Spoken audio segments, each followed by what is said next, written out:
Well, black people are Native Americans. We've had a lot of proof that you know some of us started here in this land. Everybody wasn't brought over from Africa. What are they doing here? They're Indians. This is one of my many unsuccessful experiments. You see, with Indians, there's absolutely nothing to be done. There's the same difference between a Negro and an Indian as there is between a dog and a coyote. You can put a dog on a leash, beat him, and he'll always be there to lick your feet. Take away a coyote's liberty, and you've cut off his heir. An Indian will never be a slave. No one has ever been able to make them reproduce in captivity. They do not eat, they do not talk, they do not sleep, they do not make love. There are several things that are significant about it. Of course, one of them is the way that colonialism tries to develop all kinds of elaborate classification terms for different kinds of people, but that's another subject. The most significant thing here is to reveal the much greater amounts of Native American ancestry that are present within the African American population than most people realize, because they might have been misled by the use of terms like mulatto and also people of color. After the African, LeVar Burton, had been told that his name was to be Toby, and he refused it, and he was beaten to make him say his name was Toby. That was the dramatization. How much of that actually was recounted to you? I mean, was there a lot of interweaving? A lot of it, I thought maybe you were going to ask, and maybe you are in another way, is how much of the book is fact and how much is fiction. Well, a whole lot of it's fiction. Well, a whole lot of it's fiction. Well, a whole lot of it's fiction. Now, this is just a tiny bit of information now. But they take it as huge. Right, because it's cracking open the door. There's a place in Africa you could say that I'm from. A tribe? I am thrilled. It puts a name, a place, a location, a people. Hank really is concerned that the science isn't really there yet for you to be giving them the name of a tribe. I think for most companies, I would be concerned too. But what about your own company? We have he the didn't largest... exclude you. He included you. But we have the largest set of sequences from Africa. And so with that, we're able to provide some level of probability in terms of frequency. But he would say that even though you have the largest database, it's still small on the scope of things. As I said, I share those concerns. We don't oversell. I mean, we just say, look, we provide a service. If you're interested in exploring a tiny bit of your DNA and trace its ancestry, we can do that. When you say it's a tiny little amount, it's less than 0.1%. Less than 0.1%. Less than 0.1%. And that's pretty teeny. Yeah, but for people who know nothing about any of them, I think it's very important. You do not know a goddamn thing about Africa. I am from Detroit, Motown. So you can want Tootsie your monkey ass back to Africa if you want to.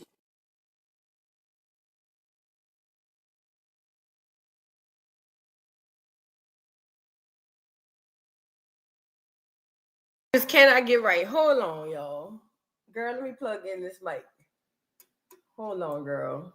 I got too much going on. How y'all doing? Happy Educational Friday. Happy Educational Friday. I didn't even put my hand in a ponytail. I'm about to turn the camera off while I put my hand in a ponytail. But look, happy Educational Friday to everybody in the building. Y'all get in here and get the likes up. Please, please, please. Get the likes up really quickly. We got a lot to discuss today. I ran across this video on YouTube. I forget the girl name. I think it's Sydney Black. And she was doing this video on YouTube like 4 years ago. And she was talking about some interesting facts about Martin Luther King. So I decided to go do my own research and bring it to you guys. Some of those facts were, like we already know. Well, first of all, let's start here first. We already know that it is already set for Michael's records to be exposed here soon. Okay, Trump has already signed the document or whatever it is for the CIA and the FBI, whoever, to release these documents. I knew about that 3-4 years ago. I told y'all, so I didn't understand why everybody was so shocked. But ultimately, like I said, it wasn't just about Trump. It was about RFK and JFK as well. I'm sorry. Sorry guys. So, what was I saying? Let me see how I look on here, girl. It's the because I didn't hit the doggone thing before I came back, girl. I am a mess. I'm sorry, y'all. I'm a mess. Please forgive me. Yeah, look, I'm already stretching it out now. That's to say, don't do it too tight. Girl, I done already put it in too tight, trying to rush. But no, what I was saying was, what's the man name? Oh, let me get it back on here. So they were all gonna expose the files, and that was already set to happen. A lot of people don't know that. Again, we all know that Martin was, or Mike, as we call him over here. He was followed by the FBI. He was accused of a lot of things, and listen, it's gonna come out. Now. Like I said, I went and saw some of those things, and one of those things that really I wanted to talk about was his white old lady. And y'all, do you guys recall on that? I talk about it all the time on that episode on Lovecraft Country, when it was like, oh, Michael, his name is Martin. It was like, yeah, you know, he liked them white women. I had already done the research on that before. We talked about it on this channel, but I got the lady here, and it's more than one lady. So we're going to get into that. We're going to get into his college days. That's a photo you're seeing right now. We're going to get into his college days. We're going to get into some of his questionable friends, some friends who corroborated his love for white women and all types of things. See, this is the thing.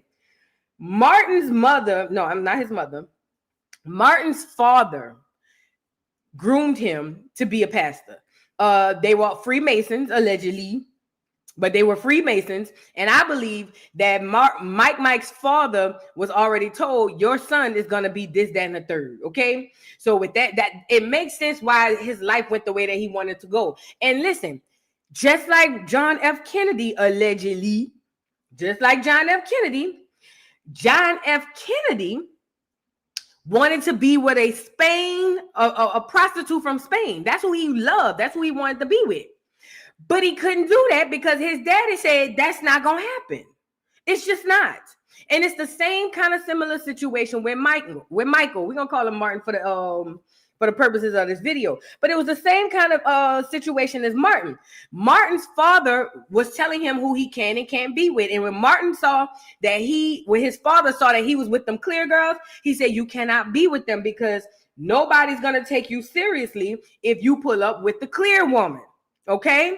So, I'm telling you, these marriages and things were arranged, in my opinion, from what I believe, allegedly, because at the end of the day, people thought Coretta was just so strong, and she was strong. But ultimately, Coretta probably wasn't even in love with that man.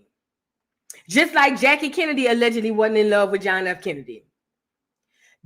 Most of the time, these people come from affluent families, and they pick the spouses of their kids because they understand long term how that's going to turn out. Okay, but we all know Mike was accused of all type of adultery. They say allegedly he had a baby on Coretta, girl. I don't know, girl. We'll see all of it. You know what I'm saying? But I wanted to bring y'all some tidbits that I found. And talk about it. You know what I'm saying? I really wanted to bring some tidbits that I found and talk about it. So boom. Here is a photo of Martin Luther King in college. As you can see, Mike was with the shiz naives, okay? Listen, I seen the promised land. We seen that Martin, and I'm here for that Martin. But there was also another Martin. You get it? Martin was a man of many talents, allegedly. Okay, they said, I didn't say it, but they say Martin was a well-rounded man who loved the ladies, smoked cigarettes, cussed like a sailor, shot pool, all type of stuff. We can get into it. Look, let me zoom this in for y'all. Now, this don't look like nobody who ain't never shot pool before. You get it? So I'm saying all that to say, listen, nobody's perfect, and I'm here. I don't want nobody to think that anybody is perfect.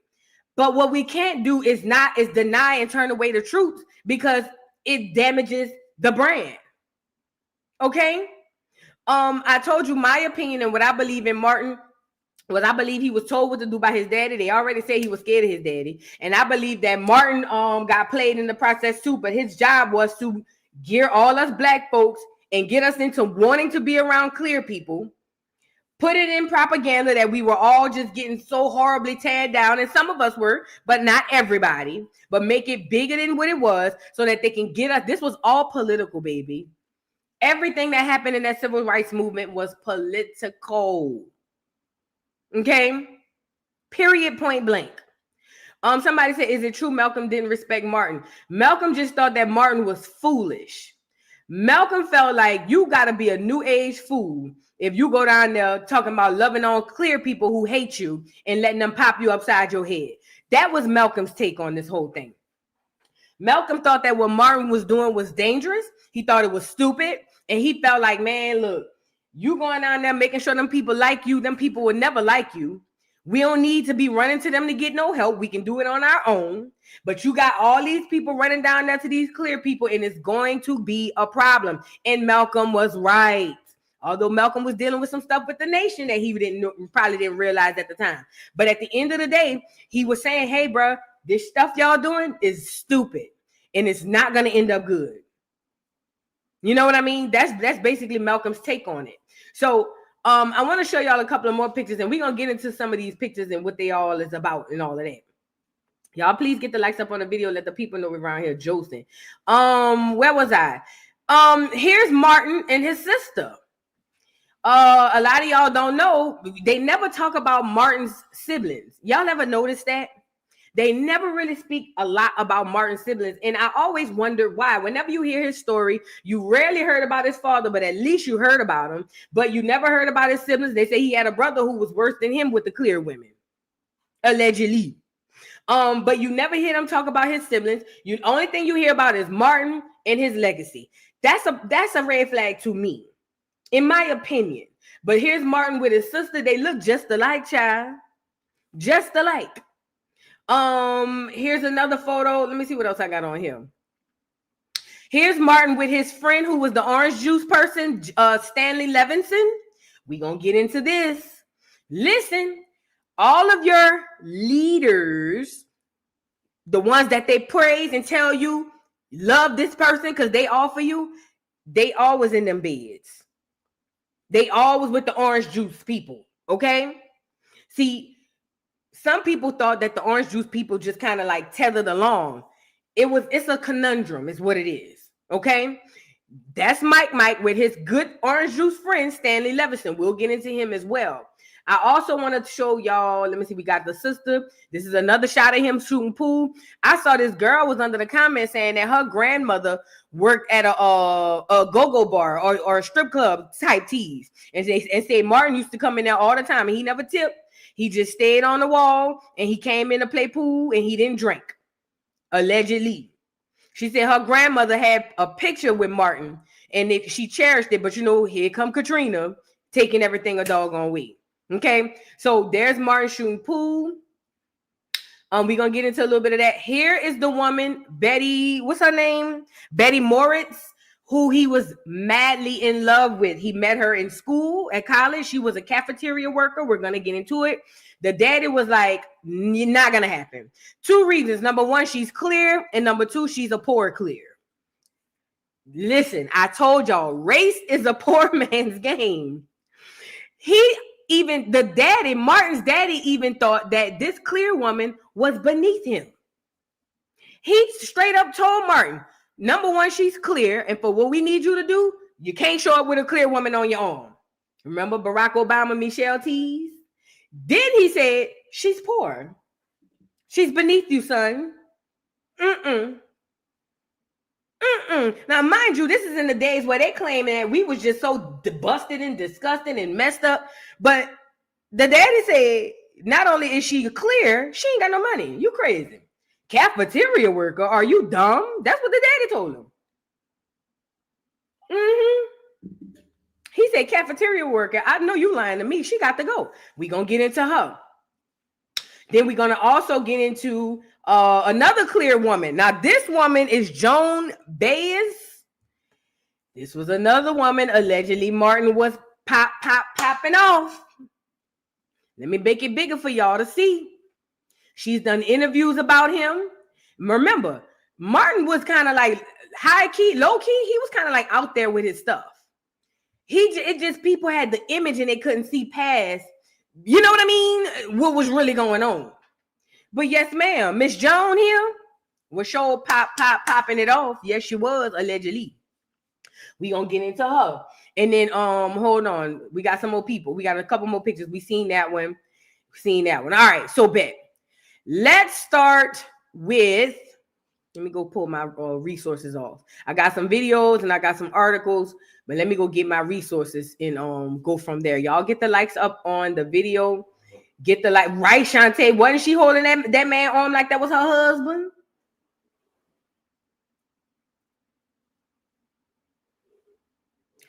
Wasn't she holding that man hand like it was her husband? Girl, please. I know that's right. Daddy said, what's love got to do with it? She's a poor clear. Not gonna happen. Girl, a time to be had, girl. Mike, they got a lot going on. But anyway, I want to get into a couple of articles that I pulled, and I got some videos as well. And we're gonna get into all of those things. All right. So let's get into Martin's college days. Well, it'll kind of touch on it a little bit because he went to Morehouse. We all learned that in school. It'll touch on it a little bit when we talk about the lady. Let's get into Federal Bureau of Investigations, the FBI's relationship with Mike. This is extremely important. Y'all know J. Edgar Hoover hated Martin Luther King. He said he was a Negro with too much power. Y'all already knew they said that they feared a black messiah coming back. They didn't want that to happen. And, you know, a lot of people, when I think about it nowadays, a lot of people take that to be religious, and I think it is religious as far as a black messiah. But I also think it also talks about a black leader that's going to wake the people up and have them fight back. Okay? That's what it gives to me. Again, I'm not super religious. I do understand the Bible, and I do understand, you know what I'm saying, a lot of references that come out of there. Not all, because some of it's crazy. But I do feel like when J. Edgar Hoover said that, he was speaking about, you know, right, a non-control leader, like a leader that they didn't put forward for us.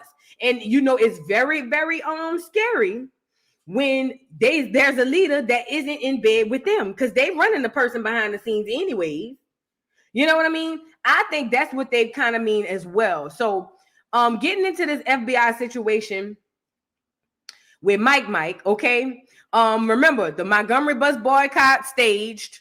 The what's the one when that man got popped walking across that bridge? Staged. A lot of it. And listen, Martin was in on this. I don't want us to leave here thinking like he was just led astray. He knew. Okay. Now, as according to this article, right? It says the FBI began monitoring MLK Jr. in 1995. Girl, look at me. In December 1955, during his involvement in the Montgomery bus boycott, and engaged in covert operations against him through the 1960s. You know, the worst thing Mike could have did was allow all them clear people in his circle. Because see, back then it was black people they was using too to be spies. But them clear people was there holding hands with him and telling on him behind his back. And some black people too. It says FBI Director J. Edgar Hoover was personally hostile toward King, believing that the civil rights leader was influenced by communists.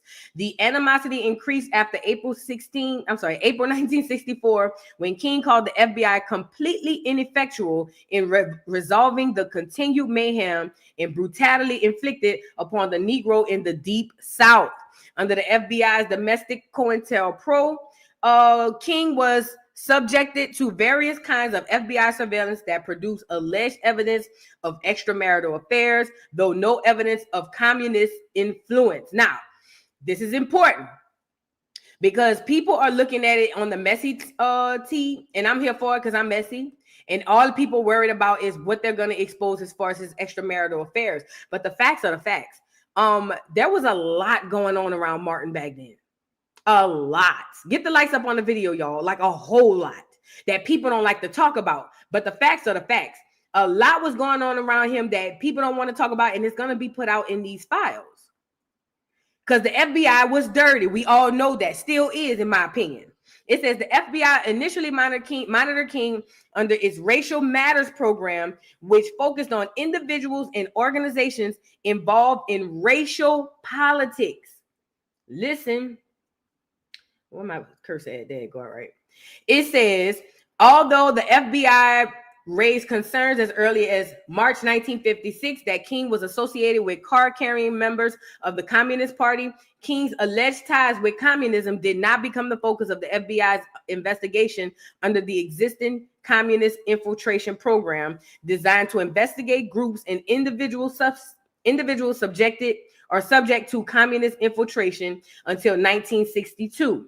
In February 1962, Hoover told Attorney General Robert Kennedy, that's the one who got popped, that's JFK brother, that Stanley Levison, we're going to get into him, one of King's closest advisors, was a secret member of the Communist Party. Hoover, 14 February 1962. In the following months, Hoover deployed agents to find subversive material on King, and Robert Kennedy authorized wiretaps on King's home and Southern Christian Leadership Conference offices in October 1963. So basically, remember, around this time, JFK is the president, Robert F. Kennedy is the Attorney General. Now, remember, he was appointed by his father, Robert F. Kennedy, because his daddy wanted full control about this whole situation. So John F. Kennedy and Robert F. Kennedy, they made it seem like they were all for the civil rights of Black people. I don't believe that they were. In my opinion, I don't believe that they were. And I'll tell you why. Because it seemed like the moves they made was calculated, and it was for a reason that benefited them other than others. Because think about it. Robert F. Kennedy was running around here acting like Martin was such a great man, but he authorized the wiretaps. And I'm pretty sure that came through his daddy, because his daddy was the one told him what to do. You want to get your ice? Hold on. Y'all, hold on one second, y'all.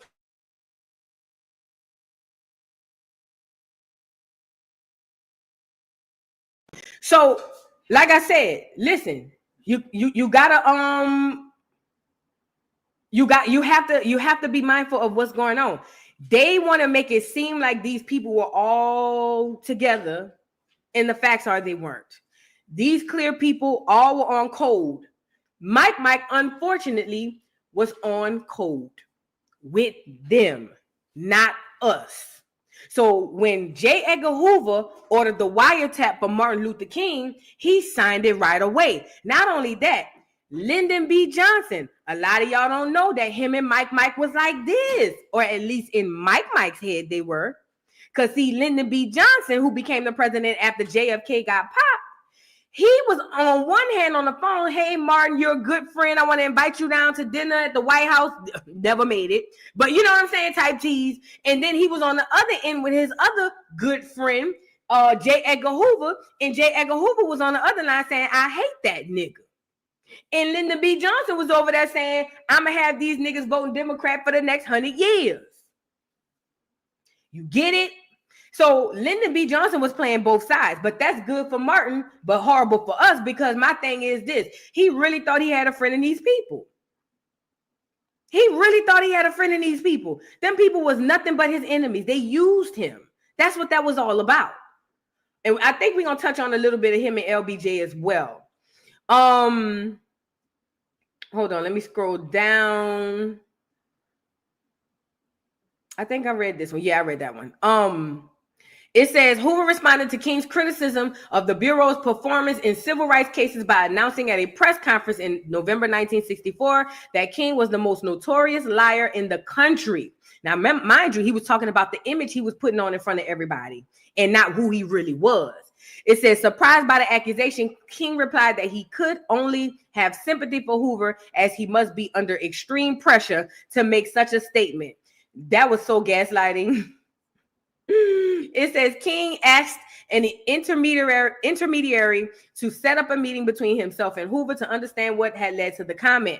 Andrew Young, a King aide who was present at that meeting, recalled there was not even an attitude of hostility between the two. But at the time, I'm sorry, but at about the same time, the FBI anonymously sent King a compromising tape recording of him carousing in a Washington, D.C. hotel room, along with an anonymous letter that SCLC staff interpreted as encouraging King to commit the big SUI. You get what I'm saying? To avoid public embarrassment. So they put this in the movie too. They sent the tape to Coretta and with a letter. Now she didn't, according to what the legend has it, she didn't read the letter. She didn't read the letter. She allegedly only listened to the tape. And then when she saw, she said she didn't believe it. They said, but when she saw his reaction to the tape, then she was like, yeah, whatever they say that nigga did, he did that shit. You know what I'm saying? And then the letter was like, you need to basically take care of yourself before we do it. And he refused to do so. Okay? Yeah, they were saying King was getting swallowed up. Yes, sir.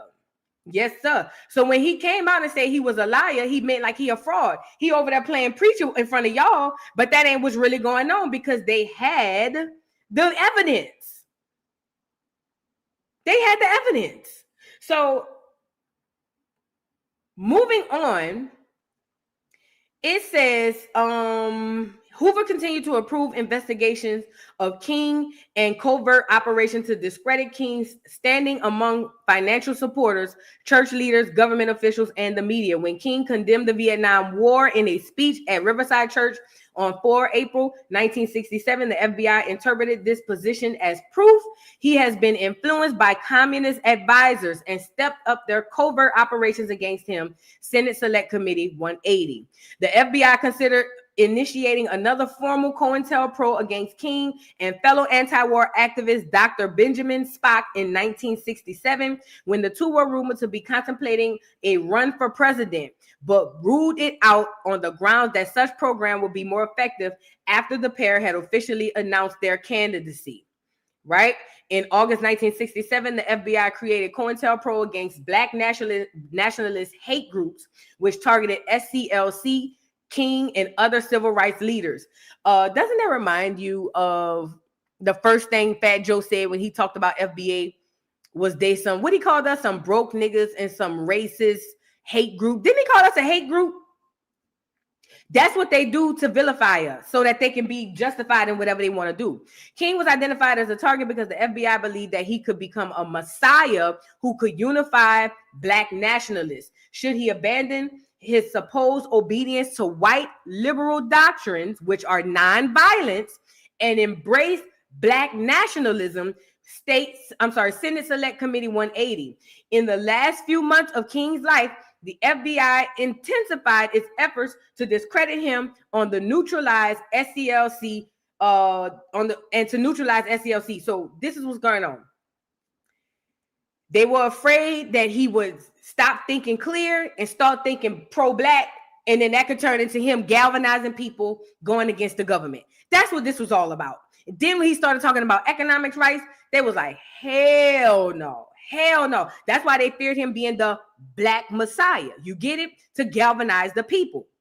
Now, when they start talking about increasing the efforts to discredit him, this is around the time he started the Poor People's Campaign as well. You know what I'm saying? They did not appreciate King on the Poor People Campaign because that not only was for Black people, it was for all poor people. And they knew the type of power he had.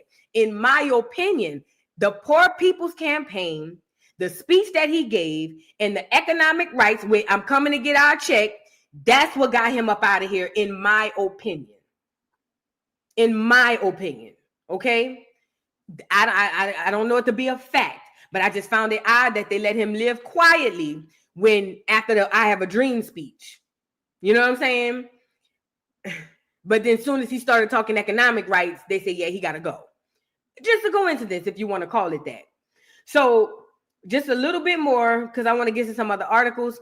It says, according to a U.S. Senate committee convened in the 1970s to investigate the FBI domestic intelligence operation. The impact of the FBI's efforts to discredit SCLC and King on the civil rights movement is unquestionable. The committee determined that rather than trying to discredit the alleged communists it believed were attempting to influence Dr. King, the Bureau adopted the curious tactic of trying to discredit the supposed target of Communist Party interests, Dr. King himself. So that's how that went. Now I want to show y'all something. I want to see if I can find this video real quick. There's a video with Martin Luther King. We spoke about it on this channel. Martin Luther King and Lyndon B. Johnson. And it was talking about the taps, the wire taps that they had on the phones. And this is how they were able to see that Lyndon B. Johnson was playing both sides.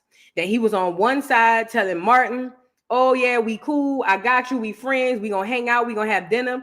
But on the other side, he was over there saying something completely different. He was really friends with J. Edgar Hoover, but they were all on code. Martin led us all into this burning bush, period. Let's see, here's one right here. We'll see what this one is. Y'all get the likes up on the video.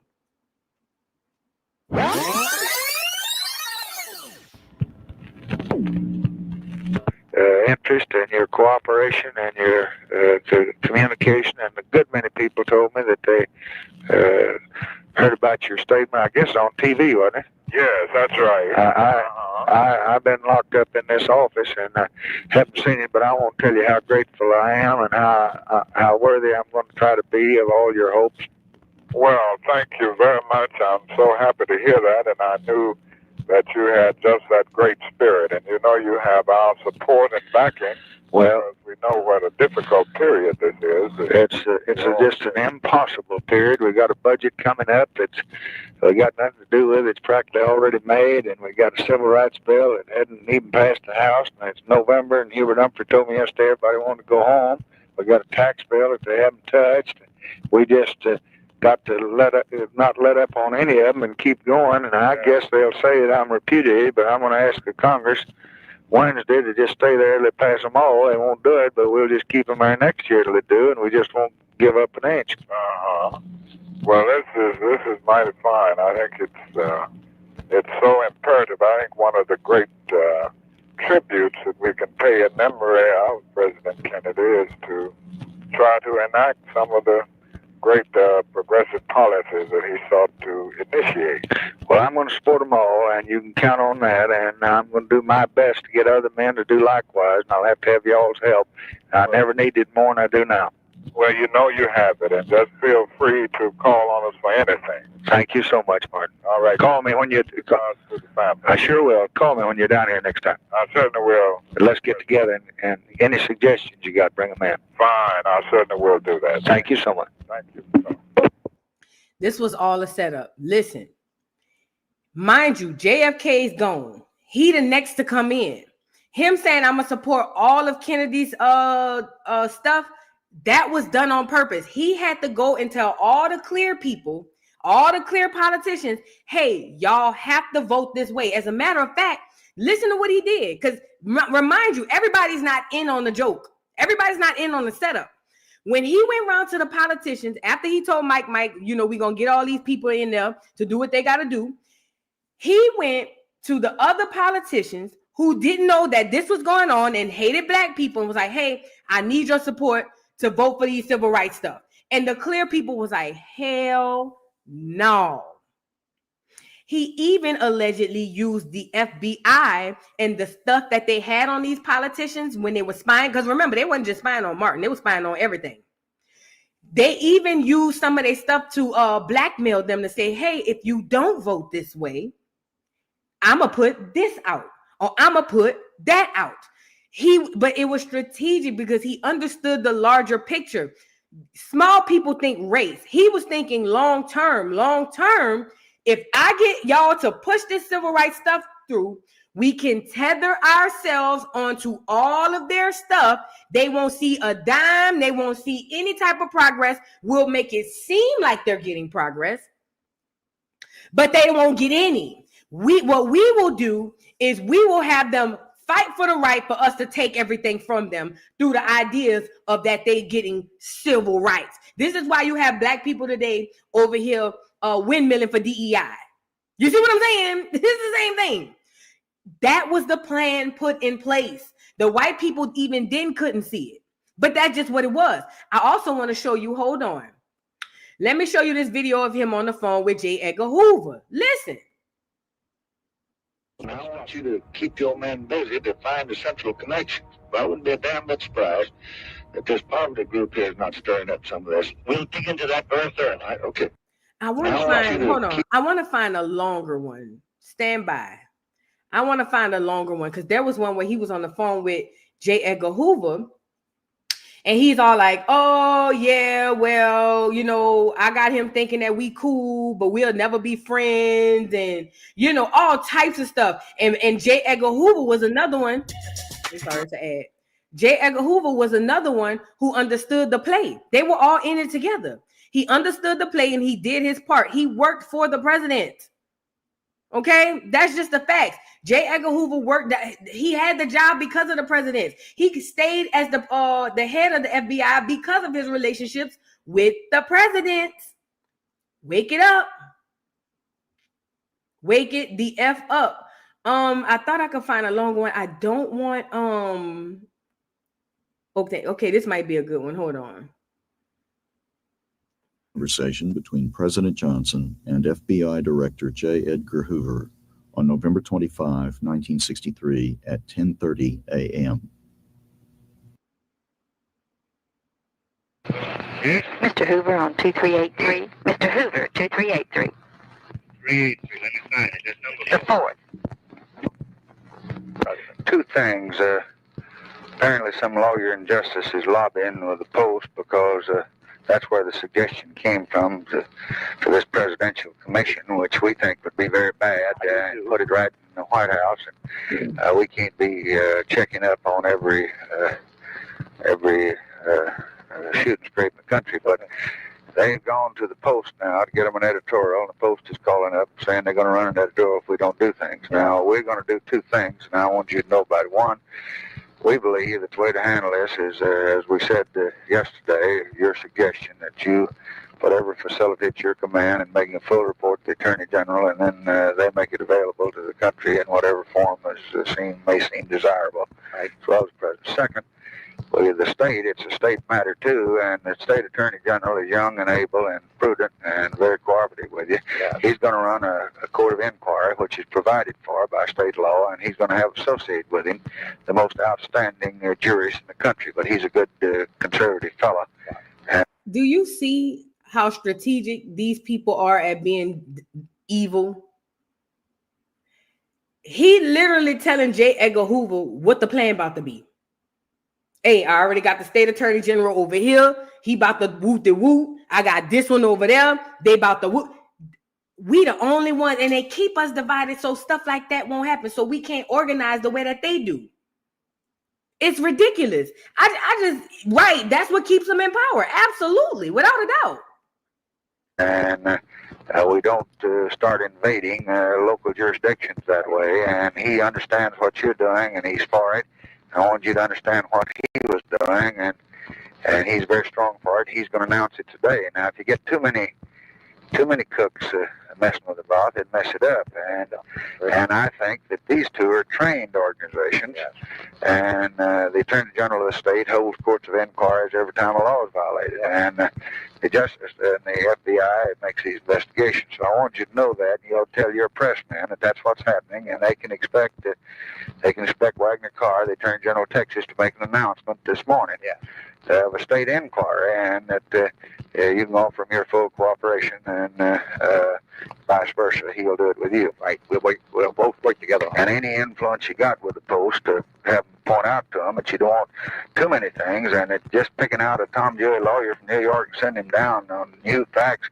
This commission thing, Mr.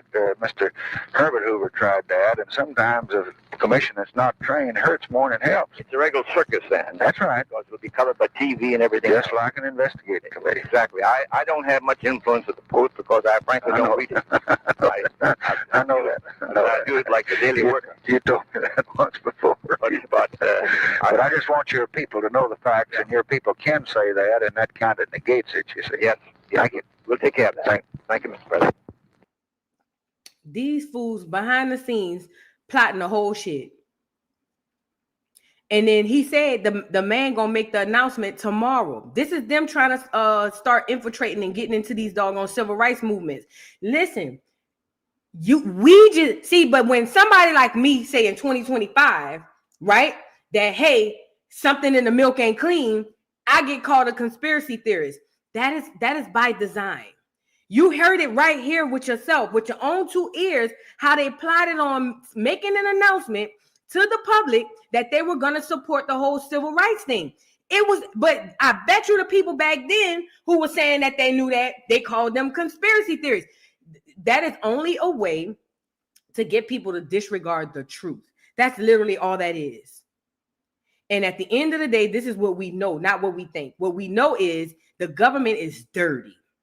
And they be done plotting and planning a whole bunch of stuff. Like a whole bunch of stuff. We just don't know it. If they was doing it in the 60s, what do you think they doing in 2025? Think about it. In 1963, if they was at that level of plotting and planning, what y'all think they doing now behind the scenes? Let's move on. I want to get into his relationship with Stanley Levison. There's a book called Dangerous Friendship, Stanley Levison, Martin Luther King Jr., and the Kennedy brothers. I don't have the book. I will be buying it, though, on paperback. Y'all need to start buying paper books. Hardback and paperback. Y'all got to start buying it, okay? There was something in here I wanted to talk to y'all about. So Stanley Levison was alleged to be, well, he was an orange juice. We all know how that goes. But he was alleged to be one of those people influencing Martin's politics, right? And the people didn't like that. The FBI, the government didn't like that. That was one of the things they wanted to expose about him as well, right? They wanted to expose that, hey, this so-called black leader really is in bed with clear women, and he always politicking with the clear men, okay? But Stanley Levison was a problem to the government. And let's get into why. Y'all get the likes up on the video. It says, and this is just giving you an overview about the book. It says the product of long concealed FBI surveillance documents, Dangerous Friendship chronicles a history of Martin Luther King Jr. that the government kept secret from the public for years. The book reveals the story of Stanley Levison, a well-known figure in the Communist Party. Remember, they thought he had communist ties. USA, who became one of King's closest friends and effectively his most trusted advisor. So this is what J. Edgar Hoover was saying. I don't trust him. He got to be a communist because he's hanging out with the other communists. And that's where he get all of his doggone advice from, everything he's talking about. This is what they were trying to prove. Now, I found it odd that they were not able to prove that. That tells me that he absolutely was not probably friends with Stanley Levison on that much of a business level, that they probably was genuinely good friends. Because trust me, if the FBI was able to prove that he was a communist, we would know. All right. So where was I? Okay. It says, so, where was I? Where did I stop? Okay. Levison, a Jewish attorney and businessman, became King's pro bono ghostwriter, accountant, fundraiser, and legal advisor. Stop right there. What would Stanley Levison have to ghostwrite for Martin Luther King? Mind you, this is a pro-black man for the black community, and he got a ghostwriter like Stanley Levison. And he handling his money. You get it? Like, this goes deep, bro. This goes real deep that people don't want to talk about. Look. It goes on to say, oh, and his legal advisor. This friendship, however, created many complications for both men. Because of Levison's former ties to the Communist Party, FBI Director J. Edgar Hoover launched an obsessive campaign wiretapping, tracking, and photographing Levison relentlessly. By association, King was labeled as a communist and subversive, prompting then Attorney General Robert F. Kennedy to authorize secret surveillance of the civil rights leader. It was this effort that revealed King's sexual philandering and furthered a breakdown of trust between King, Robert F. Kennedy, and eventually President John F. Kennedy. With stunning revelations, this book exposes both general attitudes of the United States government toward privacy rights of American citizens during those difficult years, as well as the extent to which King, Levison, and many other freedom workers were hounded by people at the very top of the U.S. security establishment. If that don't tell you nothing, I don't know what else to tell you. Listen, you got this orange juice man who's your advisor, your legal advisor, your ghostwriter, and he counting your money. Okay? Yes, definitely paid actors put before us, without a doubt. But this is the gag. They associated King with the communists, and that was their way to get the wiretap thing going on, which Robert F. Kennedy signed. But at the end of the day, they all was in on some dirty stuff. That's why I tell y'all, I feel like Mike was in on the game. He just didn't like his cut at the end. This wasn't no clean, you know what I mean? And nobody's perfect. We all got our flaws, but some flaws are worse than others. Period. Because at the end of the day, they didn't tell us that King had an issue with Robert F. Kennedy and John F. Kennedy. I didn't know about it. Maybe y'all knew. I didn't know it. And I'm pretty sure he felt the way about Robert F. Kennedy, RFK, signing a thing to get his files untapped or get the wiretapping. I'm sorry, but let me say this too. Now I'm thinking about it. It just dawned on me. What if? Remember, Trump just released the files of Robert F. Kennedy, John F. Kennedy, and Martin Luther King. What if we find out in the files how dirty the Kennedys were toward Martin? What if we find out it was more than just signing for wiretaps? I'm just saying, what if? What if? You never know. You will never know. There's a lot going on around here. There's a lot going on around here. Now, I want to move on because I can't stay on this too long. But now we know Stanley Levison, the communist, friend of Martin, legal advisor, accountant, and allegedly the one who was putting all the stuff in his ear. Not all, a lot of the stuff. Let me rephrase that, okay? All right, now, moving on. I want to go get, let's go touch a little bit on Lyndon B. Johnson's relationship with King. Now, mind you, this was, in Martin's eyes, this was more than just a working relationship. In Martin's mind, he really thought that Clear Man really was his friend. He thought that, for real. He really did. Because if you listen to more of the wiretaps, I'm going to find those links and probably attach it to the video. But if you look at those, if you listen to those wiretaps of Lyndon B. Johnson, the way they talking to each other, you would think that they were friends, but he was a snake in the grass, okay? Snake in the grass. And he was over there doing that man dirty. And King, thinking that he really had a friend, there you go. So, really quickly, I don't need to care about the monuments. Hold on. It says, all right, but for 2 years, they strategized together behind closed doors, and during secretly recorded phone calls, they came together in the days after President Kennedy's assassination. We just saw that. From 1963 to 1965, their coordination helped to push forward the landmark civil rights laws of the 20th century. During Johnson's time as president, he signed into law the most significant civil rights legislation in over a century, the 1964 Civil Rights Act, which ended legal segregation, the Voting Rights Act of 1965, which prohibited laws meant to suppress Black voters, and the 1968 Civil Rights Act, which focused on fair housing policy. Can I also add that all of that stuff got COINTELPRO, not COINTELPRO, it all got taken over by foreigners? Everything. The Civil Rights Act of 1965, the Civil Rights Act of 68, all of that, and 64, they all got taken over by foreigners, and black people benefit the least from them. Johnson refers to these civil rights laws as the greatest achievement of my administration because you know why? He knew what they were going to do in the long run. He understood that these niggas going to think that this is for them. But what's really about to happen is we about to swipe that shit right from under them. Right from under them. Yay. If y'all don't pay attention to anything, start paying attention. Every single thing that we have for that's a provision for us, they take it from us. And so the reason he would say this is the greatest achievement of my administration, because he understood the long game. You get what I'm saying?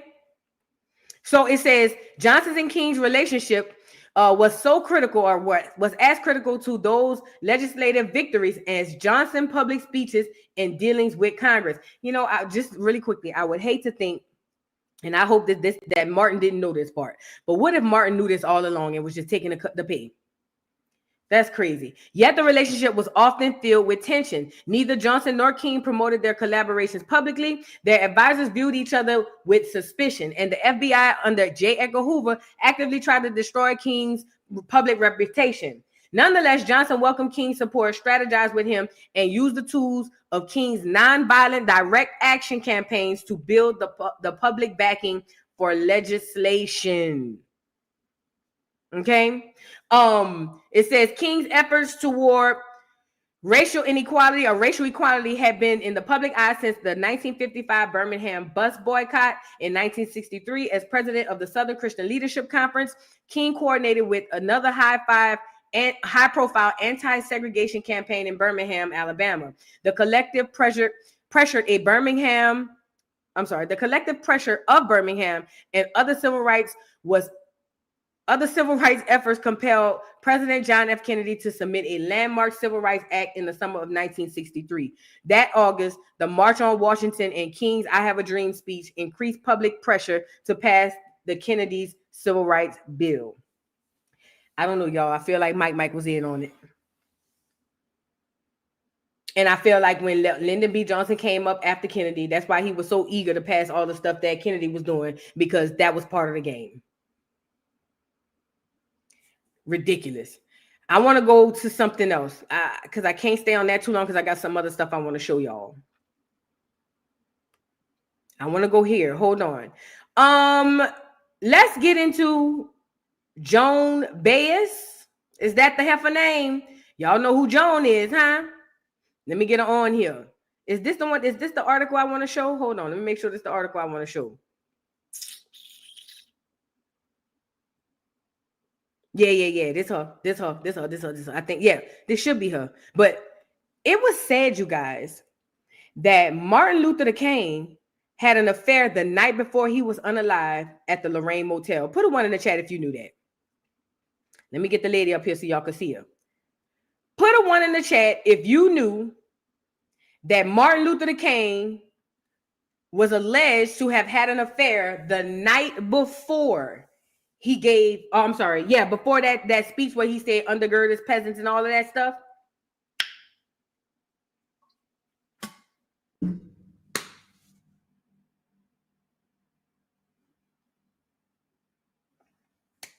Allegedly, Mike had affairs all the time, okay? Allegedly. I don't know this to be a fact, but allegedly he had affairs all the time. And they say allegedly Coretta knew about them all. She knew about them all.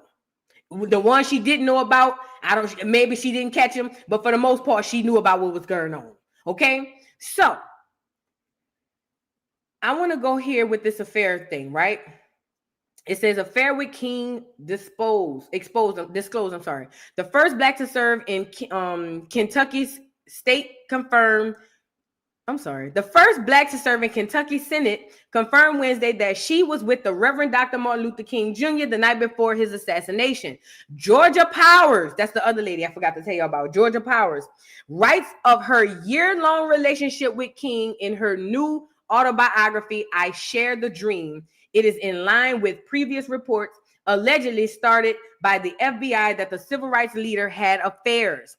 The Reverend Ralph Abernathy, King's lieutenant in the civil rights movement, created a 4 or 5 years ago where he suggested in the memoirs that King cheated on his wife. Abernathy, who died in 1990, also wrote of a liaison King had the night before his death with a black woman, a member of the Kentucky legislature, but did not identify the woman by name. The book was widely criticized by other civil rights activists because they doing some dirty stuff too. I'm going to go get Georgia Powers so y'all can see her too. It says Powers apparently is the first woman to say she had an affair with King. She retired in 1988. We tried to keep our relationship as quiet as possible, but his staff members knew about it. Powers said in an interview Wednesday, it was not the greatest part of my life, but it was something that happened in my life. Their final encounter, she said, was on 3 April 1968, the night before he was shot to death while standing on the balcony at the Lorraine Motel in Memphis, Tennessee. She had a room there at the time of the assassination. She was staying downstairs, my love. King's widow, Coretta Scott King, and her son Dexter were reported to be in South Korea and unavailable for comment. In her autobiography, the 71-year-old Powers writes that the relationship with King began in March 1967, more than 3 years after they met at Louisville Civil Rights March. The relationship between Martin Luther King Jr. and I began a mutual admiration, she wrote. It says, gradually our attachment grew stronger until it passed beyond camaraderie into intimacy. The book does not indicate how often she and King were together. So boom. He had a room for her at the same hotel he was preaching at, well, staying at, so he can do the poor people's campaign, okay? And this is the thing. It's not that it's unheard of for, first of all, parishioners to be cheating on their wives, or famous people to cheat on their wives. We all know that typically happens at some point. But I think the problem is the image they try to paint of him so that we won't know this about him. And I think for me, I can't speak for nobody else, but for me, it was the deception. The deception was a lot for me to take in because nobody ain't never told me about none of this. Only thing we ever hear about Martin Luther King was the I Have a Dream speech. That's it. That's all. Let me go get her up here. I thought I had a picture of her. Let me get her on here, though. Let me get her up here. Y'all get the likes up on the video, please, and thank you. I appreciate y'all so much. Okay, so I'm going to go get a picture of this woman. Did I already have this one up? Let me get her on here. I think this might have a picture on it. I'm just pulling up another article to get a picture of her so y'all can see what she looked like. Girl, you can't click on the article without asking you to subscribe. This is ridiculous. All right, check this out, y'all. This the lady right here. Photo of Senator Georgia Davis Powers and Dr. Martin Luther King Jr. during the March on Frankfort, Kentucky in 1964, courtesy of Georgia Davis Powers, Herald Leader file photo. He had these women at the march with him. And listen, let me say this too. It was already said that he was sleeping with the women in the movement. I hope y'all knew that. It was already said that he was sleeping with the women in the movement. That's why I be joking with y'all about Mahalia Jackson. I said she must have gave him a little cooch. The way she always pulling up, wailing and singing and all of that. It wasn't what you think it was. Okay? It wasn't what you think it was. It was that on the surface. But when you start peeling back those layers, it was a lot going on. I even heard, allegedly, I don't know this to be a fact, but I heard that he also used to use the civil rights movement for freak-offs. That and by day, they getting their ass whooped and preaching, and by night, everybody allegedly. I don't know this to be a fact, I wasn't there. But what the people said, I didn't say it, this is what they said. They said it was civil rights by day and by night. Okay? Take that information and do with it as you please. Mind you, he still was connected to Aretha Franklin's daddy, who they say was the king of the freak-offs. Girl, what is y'all saying? They say Aretha Franklin daddy make Diddy look like a choir boy, an altar boy. And that's how he met Aretha. Allegedly, they was, and she was a child. Allegedly. Girl, y'all got to be ready for the ready, okay? If you're not going to be ready for the ready, then I don't know what to tell you. Okay? Now, because if he was marching in the streets with this woman, that's a dirty nigga. Mike, you was a dirty nigga. You marching and got this heifer on pictures with your wife at the house? That's cold-blooded, bro. I sure hope Coretta was getting her a little piece while he was out there cheating, because I know I would have. I'd have been sneaking all type of niggas through the back door with cable uniforms on and all of that. Girl, please. I'd have had a man come to my house in a different uniform. Oh, he here to cut the grass. Oh, he here to do this. Oh, he here to do that. Okay.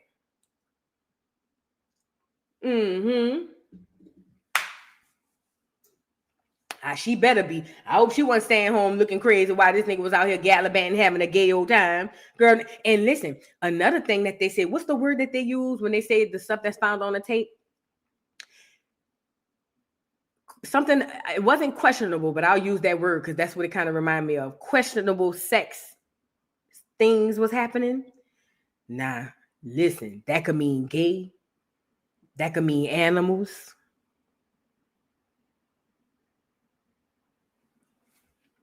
Let's move on.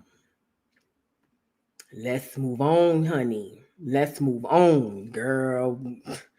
Y'all ain't ready for the ready. It's a lot of people mouth gonna be wide open. I'm just telling you now. Let's get no, we don't want Betty yet. Betty is the one he was in love with. We're gonna come back to Betty. Let's go get what's the other lady name? Joan Baez. Let's go get her. Now, Joan Baez was another clear woman who Mike really, really liked. As a matter of fact, they messed around for a nice little minute, okay? And Joan was very vocal about this at some point. She didn't hide that she had America's, or Black America's for that matters, greatest leader, okay? Let's really be clear about this. Joan didn't play. She said what she said. Now, I'm going to get into her, just the part where she was talking about how they had a relationship, how she met him and things of that nature. But Joan was one of the women's on the side, and everybody knew it. Everybody knew it.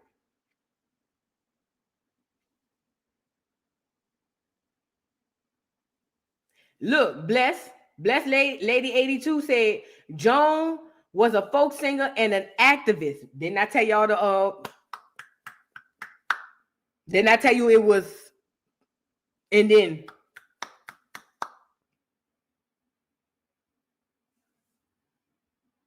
she not the main one. She not the main one. I'm gonna show you the main clear. But I'm telling you, this is alleged. I don't know that to be a fact, but they say that's what they was doing. They was getting beat up by day and beaten up by night. You get it? Girl, come on, get on here, Joan. Looking like a damn a little dagger. Come on, get on here. King was almost Dr. Martin Luther King by default. I mean, I don't think he fair use. He really necessarily wanted that position, but he got it. And he was, for all of us, the right person. And he took it seriously. He knew he was going to be killed.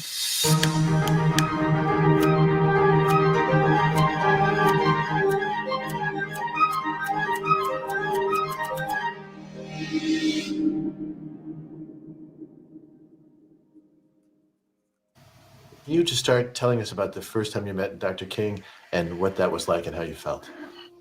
You know, the first time I saw Dr. King, I honestly don't remember whether I actually met him. He came to a high school gathering of kids from all over the country, and we were all discussing world affairs. It was all about nonviolence. And they speak every year. They had a speaker, and that year was Dr. King.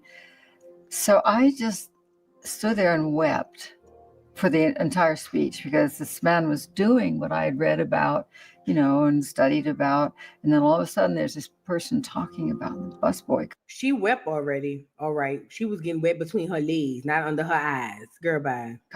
And people, walking instead of riding. So it was everything I'd read about was actually taking place. And I'm so overwhelmed still with that moment. I honestly don't remember whether I met him there. I was a 16-year-old kid along with all the rest of them. And I don't remember officially when I met him. I know it was at one of the conferences. We finally had a face-to-face. It was like you cut out the time to do that. And we started doing a lot of joking. So it's a healthy way to begin. So let's talk about Grenada, and that was the first, and your experiences there, and the resistance to segregation. My first experience in the South was 1961, and I went there and gave concerts, and the contract actually said, and I of course never looked at it, whites only. I was mortified. I went back the next year, 62, with that changed. Of course, no blacks came. They didn't know who I was. So I went back the third year and sang in black campuses. So I had already launched that feeling you get in the South when you're going to say something real. It was a what? That lady lying like a dog. That lady lying. In my opinion. Let me show y'all something. According to the FBI, some of the stuff they talked about before they released the files, it says a secret FBI dossier on civil rights leader Martin Luther King alleges that he had a string of affairs and other sexual aberrations, as well as links to the Communist Party, right? It says it is dated just 3 weeks before Dr. King's assassination in April 1968. The file was released in a tranche of documents relating to the assassination of John F. Kennedy, released on Friday. Mr. Kennedy is not referenced in the file, and it is not clear why it is kept a secret for almost 50 years. There's no evidence that any claims of the report were filed. Now listen, its cover shows it was assessed in 1994 by an FBI task force on the JFK assassinations, which concluded none of the documents should be released. Many of the allegations contained in the paper appear to be reports of private conversations between others and hearsay reported third hand.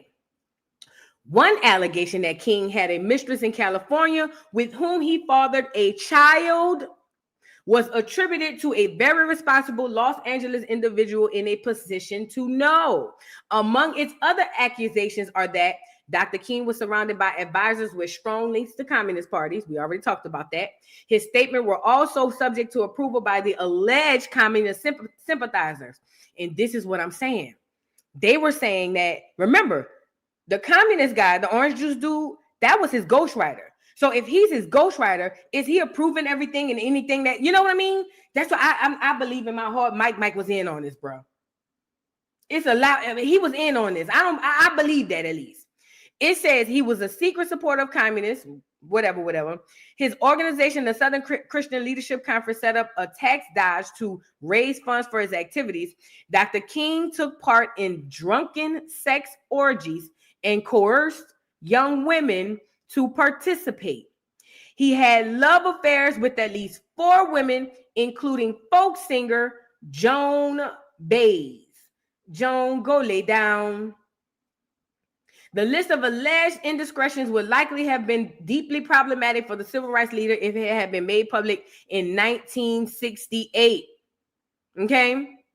Some of it says King is a wholehearted Marxist who studied it, believes in it, and agrees with it, but because of his being a minister of religion, does not dare to espouse it publicly.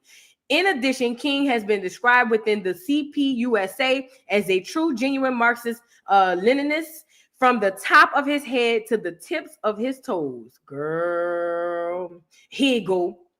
A slow thinker with abnormal sex preferences. That's what they said. Is y'all ready for this tea or no? Where we at on the likes? Where we at on the likes?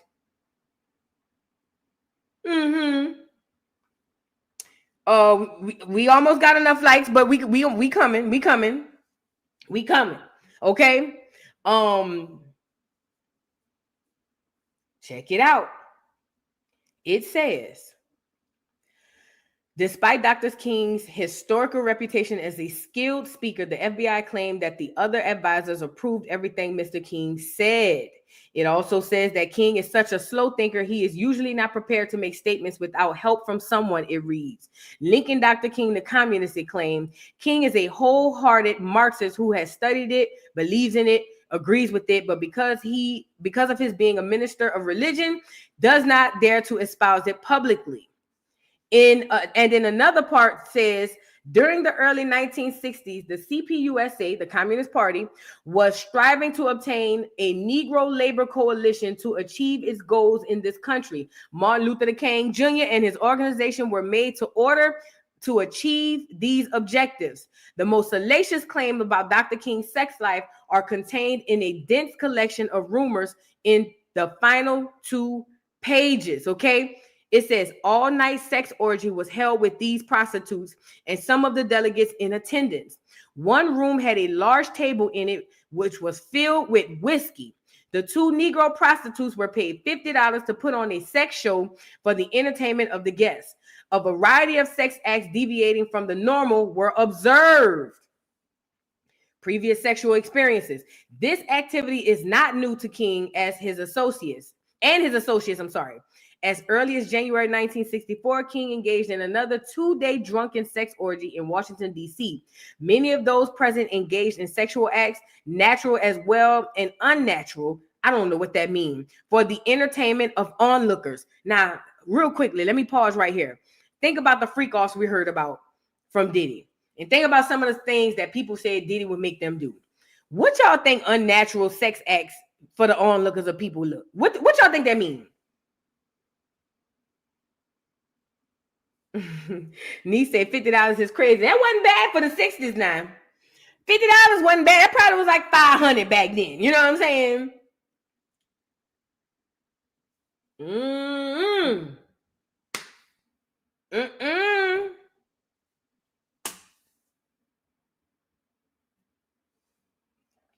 Think about what they be saying about the freak-offs in 2025. Think about it. Yeah, unnatural can definitely be homosexual. Because remember, that was frowned upon back then. They were putting homosexual people in jail. So it could definitely be that. It could be beastie. It could be it could be both. It could be both.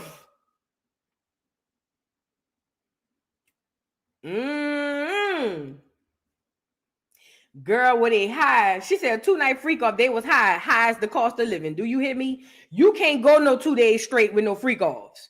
Girl, y'all think, man, watch out. Y'all watch out, bro. Listen, 2 days? Man, they must have been on a Molly or X or something. They had to roll for 48 hours straight. They had to. And it wasn't just no marijuana. They had to do something else. Weed don't keep you up 2 days. And I know that to be a fact. I done smoked weed for years and years and years. Weed ain't never kept me up for 2 days. Okay. Child. And when they had that pure Jesus the Snowman back then. Child. Yep, right, Tiny. They was on that real powder. Yes, ma'am. Yes, ma'am. Oh, I didn't think about this, Diva Kiki. Diva Kiki said, when they say unusual sex acts, hold on, let me go get a comment. I didn't think about this. Diva Kiki said unusual sex acts could mean cross-dressers. I missed your comment. I can't find it. But yeah, cross-dressers was unusual back then. Child, hold on. Now, let me finish this really quickly. I'm just bringing it to y'all. You know what I'm saying? Okay, so where was I? Many of let's start over. This activity is not new to the King and his associates. As early as January 1964, King engaged in another 2-day drunken sex orgy in Washington, D.C. Many of those present engaged in sexual acts, natural as well as unnatural, for entertainment of onlookers. It says, when one of the females shied away from engaging in an unnatural act, King and other of the males present discussed how she was to be taught and initiated in his respect. What does that mean? What do you mean she shied away from doing something and she was to be taught and initiated in this respect? What does that mean, taught? If she's shying away, she's saying, I'm good, y'all. I don't want to get into that. And they probably was like, no, you doing it. That sounds like SA to me. Throughout the ensuing years and until this date, King has continued to carry on his sexual aberrations secretly while holding himself out to the public view as a moral leader of religious conviction. This is why J. Edgar Hoover said he's a liar. That's why J. Edgar Hoover said he is a horrible liar, because he knew that even though he wasn't out here saying he was the moral authority, he was presenting himself as such. You get it? And I believe he was groomed under Riri daddy and his own daddy. Because you got to know this. Riri daddy and Mike daddy was like this. And they used allegedly, this is all alleged. Allegedly, they used to go up to Detroit. Hello, is this thing on? They used to go up to Detroit and host the real freak offs, baby, allegedly. I don't know this to be a fact. This is all alleged. But they say the freak offs, when they used to, all the pastors, the big pastors used to get together. Ooh-wee. You getting your ass whipped in the street, dogs and hoses put on you, and these niggas at the allegedly. Oh baby, Marilyn Monroe. It was alleged that Marilyn Monroe got put up out of here because she knew too much. Allegedly. I don't know this to be a fact, but this is all allegedly. Marilyn Monroe, they got her because she knew too much. Because they say allegedly she was sleeping with JFK and RFK sometimes together. Y'all not ready for that, dude.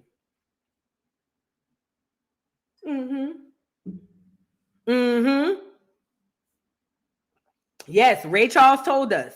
Ray Charles said that the freakiest freak off he've ever been to, he didn't use the word freak off. He said, but the freakiest one he been to was over there by Riri daddy. I don't know what else to tell y'all. And he can't even see.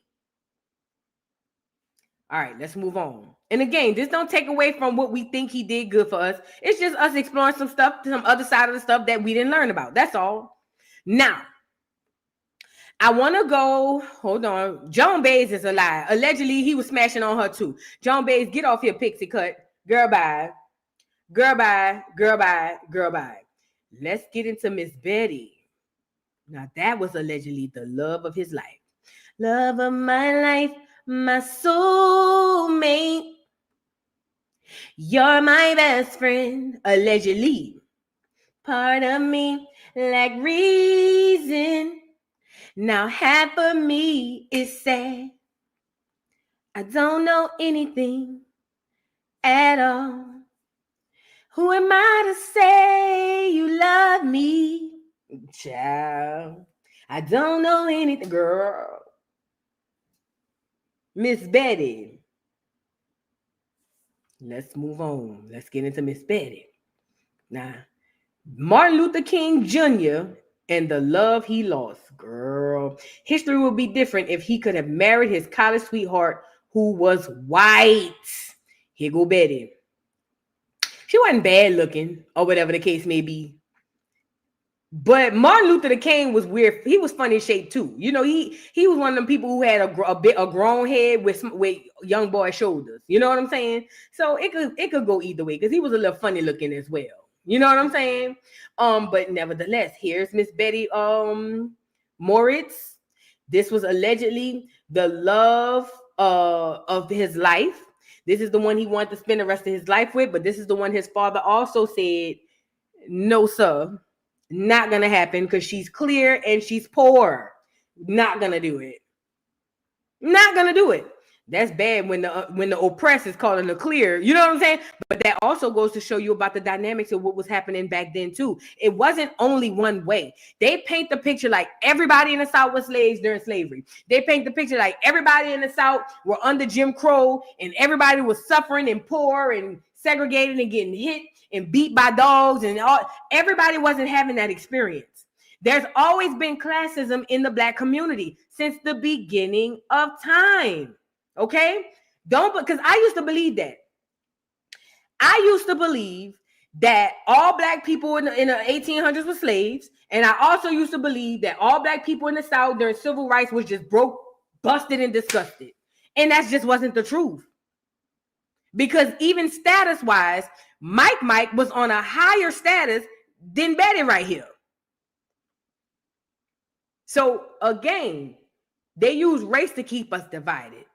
But when it comes down to status and social economic status, it's completely different. All right, boom, let's get into it. So, him and Betty. Let's get into what we know about Betty. In 1973, Harold Melvin and the Blue Notes. Love me some Harold Melvin and the Blue Notes, girl.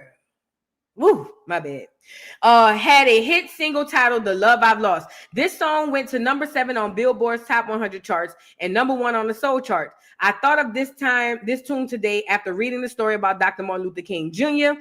and a love he lost from his college days. The tale is quite tragic because there was only one reason 19-year-old Dr. King and Betty Moritz could not marry, and that is because he was Black and she was white. It might sound strange today where people of different backgrounds marry without a second thought, but in days gone by, interracial dating and marriage was frowned upon. It says, with all due respect, the late Coretta Scott King and the 4 children she had with Dr. King, this story needs to be addressed. It is part of the slain civil rights leader's history and impacts all that took place once his relationship was over. According to political contributor Patrick Parr, he first read about the couple in 1986 King biography by David Garrow titled Bearing the Cross.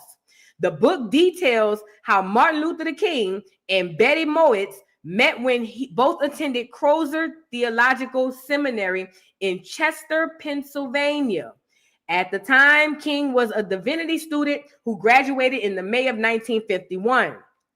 In Bearing the Cross, Goro quotes a close friend of mentor of Dr. King at the time, Reverend Piers J. Barbour, said the relationship had left King as a man with a broken heart who never recovered.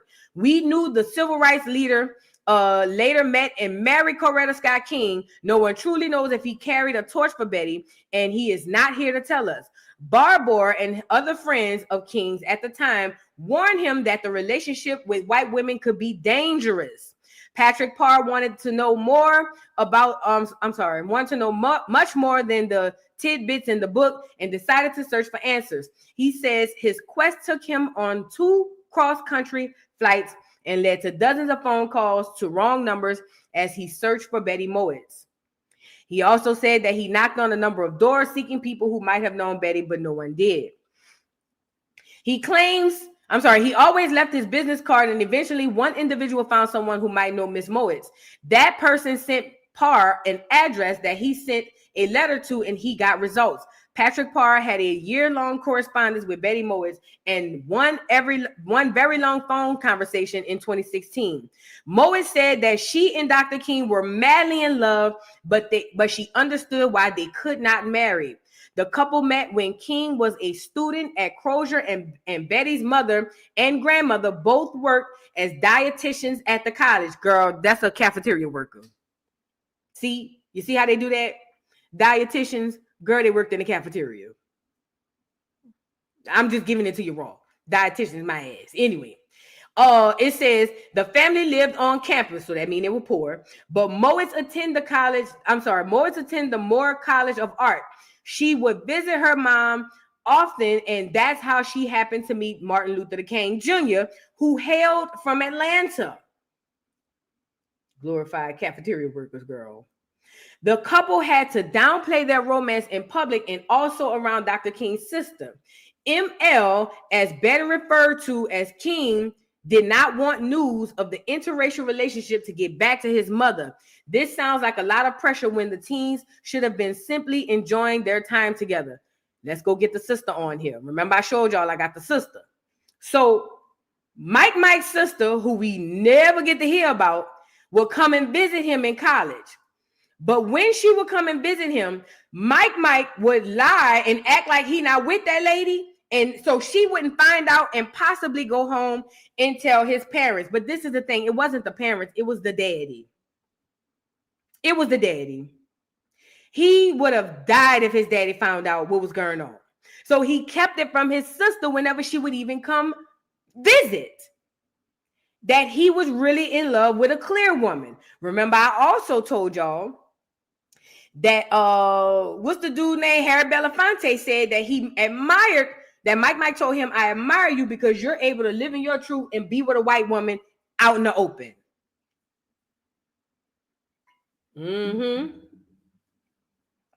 So this Mike and the sister that he was running around there acting like he wasn't with that lady with, she must have been real poor. Okay. Shantae said ATL niggas been cheating and have. Girl, it's in their blood. I don't know. It come up in the milk or something. Child. Ooh. What if Mike found out about Bayard Rustin? Ooh. Remember, they would have an unnatural. Let's move on. Let's move on. Where were we? Oh, back to the thing, girl. Not this one. No, not that. Where was the article I just had up? Girl. Okay, here we go. We back.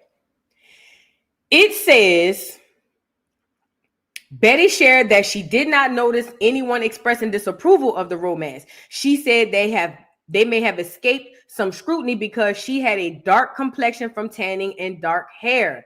At one point, she was actually told by an African-American woman that she could pass for black. In a biography about the civil rights leader in 1964 titled What Manner of a Man, author Lerone Bennett quoted Dr. King as saying the following about Betty. She liked me, and I found myself liking her. But finally, I had to tell her resolutely that my plans for the future did not include marriage to a white woman. This may sound as if MLK was toying with Miss Mowat's affection and did not truly care, but this statement could have been a cover to mask his true feelings. He may have desired the relationship to seem casual, but there are witnesses who attest to the fact that he was smitten with his college sweetheart. Classmates Marcus Wood said that the more he and others pointed out the black Southern preachers with a white wife would not work, the more King clung to the idea of remaining with Betty. Now, let's be clear. You know who else was running behind the clear women and had to leave them behind because they was doing a black movement? Put it in the chat. We talked about it before. Oh, yeah, Mike was very well groomed for this role. Yes, ma'am. Oh, girl, yes. They say that proudly. Child. Obama too, but that's one who I was talking about. Not Malcolm. God, no. Not Malcolm. Obama definitely, but that's not. It was somebody older than Malcolm. Older than Obama. Go back before King, Malcolm, Obama. Go back. I'll give y'all a clue. Early 1900s. Go back.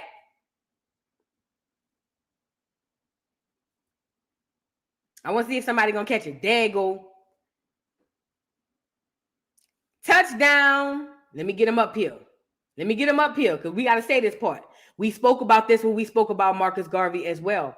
Marcus Meatball Garvey was also one of the men who was on here, who was in love with a clear woman from Europe, but he could not be with her because he could not be with her and try to tell black people that they should be empowered enough to go to Africa.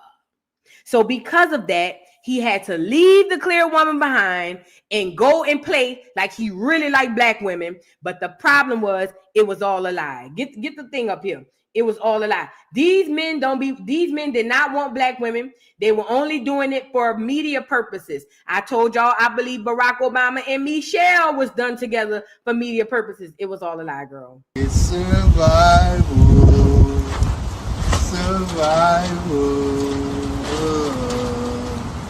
I guess somebody lied.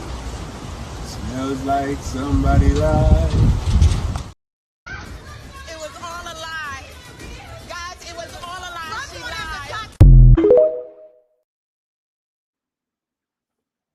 See, oh yeah, and Frederick Douglass' second wife was clear. Oh yeah, I love when people bring that up to Dr. Umar because he be acting silly. He be acting slavery stupid. When he be want to talk about black this and black that, he naming his school the Marcus Garvey Academy and all of this in the Frederick Douglass, and they be saying, but he had a second wife. You know what his response is? But his first wife was black. Stop the cap.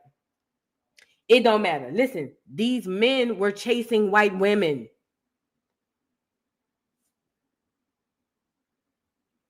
I hope y'all catching up with this. I hope y'all are catching up with this. It's all a conspiracy though, so don't pay me no mind. Okay, girl. Anyways, so them people is on here saying that Mike really wanted to live his truth but couldn't because he was in love with that clear woman but couldn't get her because he couldn't have her on his arm while he talked to black people about civil rights. Okay? It says another classmate, Horace Whitaker, said he did not like talking to MLK about breaking up with Betty because everyone saw how much he loved her. This is really tragic that two people who cared so much for each other were pulled apart by the attitudes of the times in which they were living. Had King married Betty, would the interracial marriage have been an asset or a liability? Would his wife or his white wife have been a target by racists, or would blacks have rejected the preacher because he did not marry one of his own? I think both of those things would have happened. Dr. King died at age 39 in 1968, and Betty Moas lived to be 89 and passed away in 2018. She reportedly was happily married and had children. Moas did not say in her interview if she continued to care for the one who got away.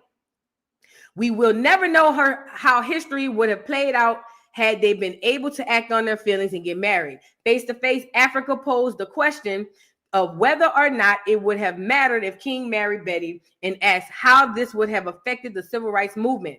Perhaps everything played out as it should have because, alas, shall never for sure know or never know for sure. This was the love of his life. And multiple people corroborated this. This is the thing. I don't care that Mike liked the little clear milk. I don't care that he loved diving in a glass of whole milk. That's not the problem for me. I think the problem for me is a lot of our so-called greats don't live in their real truths, and then they present one way to us, and then something completely different going on in the background. And then we, because most of us won't peel back the layers, we will just take the face value as truth and then windmill on each other in case something comes out. Right, Meek? The whole movement appeared to be a scam. The whole movement was a scam, if you ask me. This is just me saying how I feel. In my opinion, the whole thing was a scam. From the rooter to the tutor. And if the whole thing was a scam from the beginning, I can't help to believe Martin Luther King was in on it. Think about it. Why would he be so eager to galvanize all these black folks? Hear me out. Why would Martin Luther King be so eager to galvanize all these, not folks, kids? Because that's who he was using for the movement. I hope you know that. Bayard Rustin, who was another one helping orchestrate this thing. It was children. Those were children. High school, middle school, college. That wasn't much grown folks. Very few grown folks, a lot of kids. Now, I don't want to think the way my head is going right now, knowing about the freak-offs, but take that information and do with it as you please. It was majority children under the civil rights movement.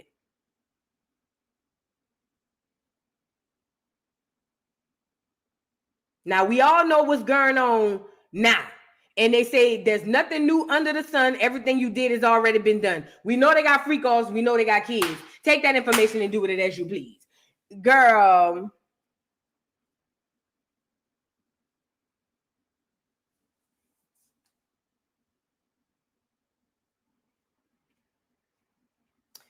Girl. This was the woman that Martin Luther King was in love with. Okay? This was the woman that he really wanted to be with. But he could not do that because in order to be in a position he was in, it just would not have, nobody wouldn't have paid 2 licks of attention to Martin Luther King if he had that clear woman on his arms.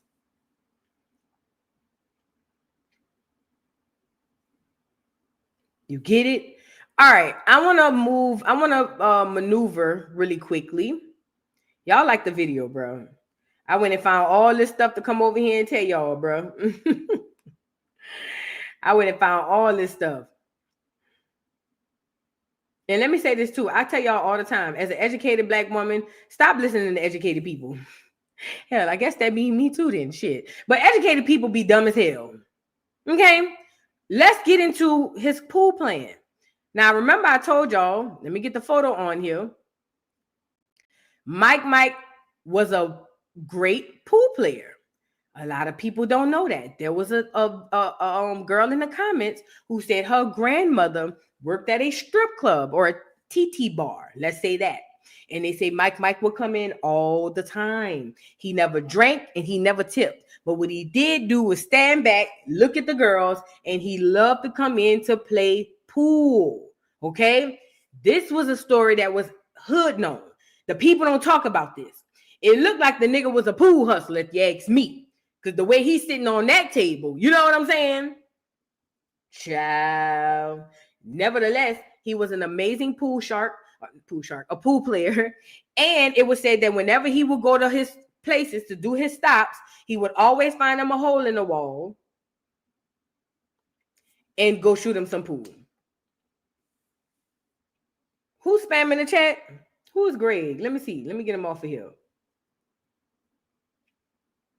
He could have been gambling. I mean, what other thing? You know what I mean? Greg Felix, we just had another plane crash in Philly. It just crashed into a bunch of houses and exploded. Black Jesus is coming back for us. Thank you, Greg Felix. I ain't gonna get you up off of here, but don't put it in the chat no more. You put it in the chat, we done. Okay? Don't keep putting the same thing in the chat. So listen. Yes, he hung out in the hood. Yes. Yes, sir, he hung out in the hood without a doubt. So let's get into Mike and his pool plan. Martin Luther King Jr., a pool-playing jazz lover, curious about Mardi Gras. Remember, they say they used to come down.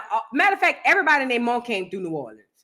And I think still to this day, that's why we don't really care about celebrities. You know what I mean? I'm just saying, they said, Greg, I'm sorry, they said you were spamming the chat. I said, thank you. I said, but don't keep putting the same thing in, spamming the chat. That's all I was saying. You didn't do nothing wrong that I saw. I was just saying, don't spam the chat, because that's what they were saying, you spam the chat. All right, look. A lot of celebrities came through New Orleans. Hell, Barack Obama, everybody go to New Orleans. So much so that we see celebrities and just be like, whatever, girl. Because we see celebrities all the time. We don't get the kick that most people get out of the celebrities, right? So, one of the places they say that Mike frequented and loved to go was New Orleans. The food still, even back then and before, the pool, the food and all the other culture that New Orleans has to offer. Now, this is from NOLA.com. It says the Reverend Samson Skip Alexander stopped by Ebenezer Baptist Church in Atlanta in 1952 and listened to preaching from Martin Luther King. Not the one whose birthday we'll be celebrating Monday, but his father. The Montgomery bus boycott was still 3 years off. So when Alexander and his friends went to Ebenezer, he said the daddy was the big thing, not the son. Okay? So the daddy already had his feet in the game. Alexander says that he and his friends were in Atlanta pretending to be big preachers from New Orleans. They were preachers, yes, but Alexander used the word jackleg to describe what he actually was. He said Daddy King, as the pastor of Ebenezer was called, told Alexander's group that his son would be preaching there the next Sunday. He talked him up so that Alexander and his friends decided to return. Martin Luther King Jr. wasn't as dynamic then as he'd be 11 years later on the steps of the Lincoln Memorial, Alexander said. He wasn't up there yet. Even so, Alexander said you could tell he was a dramatist, like he studied theater. He probably did, because preachers study psychology. Why wouldn't he study theater? A dramatist, I'm sorry. And Alexander remembered King's references to the things Abraham Lincoln and Frederick Douglass had said. He did a lot of quoting of history. Alexander, 87, who will go on to become the civil rights leader's friend, said their conversation happened over a meal in the back of Ebenezer after the young minister had preached. Sitting with visitors from New Orleans, King wanted to talk about what people meeting New Orleans King wanted to talk about what people meeting New Orleans always wanted to talk about. He wanted to know about Mardi Gras and all of that, Alexander said. Alexander, who you'll remember was acting like he was big stuff in New Orleans, kept the act going, suggesting that he was chummy with Louis Armstrong, who'd been Zulu King 3 years before, and bragging of having caught a coconut. Oh, he was capping. Oh, yeah, fake it till you make it. I ain't mad. What does that mean? King wanted to know. Alexander said, it means you're somebody. Back in the day, really still today, but back in the day, whenever you go to Mardi Gras, when you go to the Zulu parade, if you were lucky enough to get a coconut, that was major. And they used to give real coconuts back then. Now they don't do that no more. But he was trying to say that was one of the reasons to show why he was that guy. Their friendship was cemented. Alexander said, not in a religious setting, but in a decidedly more secular one. We got really close when we shot pool, he said. King's love of pool had been well documented. There's a famous photo of him lining up a shot with a pool cue behind his back, and a shot that only a skillful player could make or even attempt. Biographies say that King, to the dismay of his more traditional Baptist father, took up pool at Crozier Theological Seminary while pursuing his doctorate. It says in a book called Reflections on Our Pastor, Dr. Martin Luther King Jr., a Dexter Avenue Baptist Church, one of King's former parishioners say King used pool to connect to Montgomery's residents, ignored by other preachers. So he was in the hood. That's what it says. It also says, I knew some of the guys who hung out in the vicinity of the pool room. Wiley Thompson writes, it says one or two of them were real thugs. However, these two loved Martin Luther King Jr. Wherever he went, the pool room element followed. This element usually will not follow preachers, but then preachers do not usually go to pool rooms either. When racists firebombed King's home in Montgomery, there were some members of Dexter who rushed over, Thomas writes, but most of the people standing in the dark were community folk, the common people who loved and admired him. Despite having read of King's love of pool, it wasn't until Wednesday that I talked to anyone about what it was like playing with him. He was good, Alexander said Wednesday. He was good, and he described how calmly King would call out his shots he was about to make. In the almost 50 years since his assassination, King has been sanitized and deified. He has been stripped of his humanity, leaving much of the public with the impression of him as an ethereal civil rights saint. It says, and that image of him contradicts one of his most salient arguments that everybody can be great because everybody can serve. King's curiosity about New Orleans seemed appropriate given his love of jazz. Alexander said he and King will argue about their favorites. Alexander thought trumpeter Clifford Brown was tops. King preferred Miles Davis on that instrument. It says, but he thought the absolute greatest was Bird, that is Charlie Parker.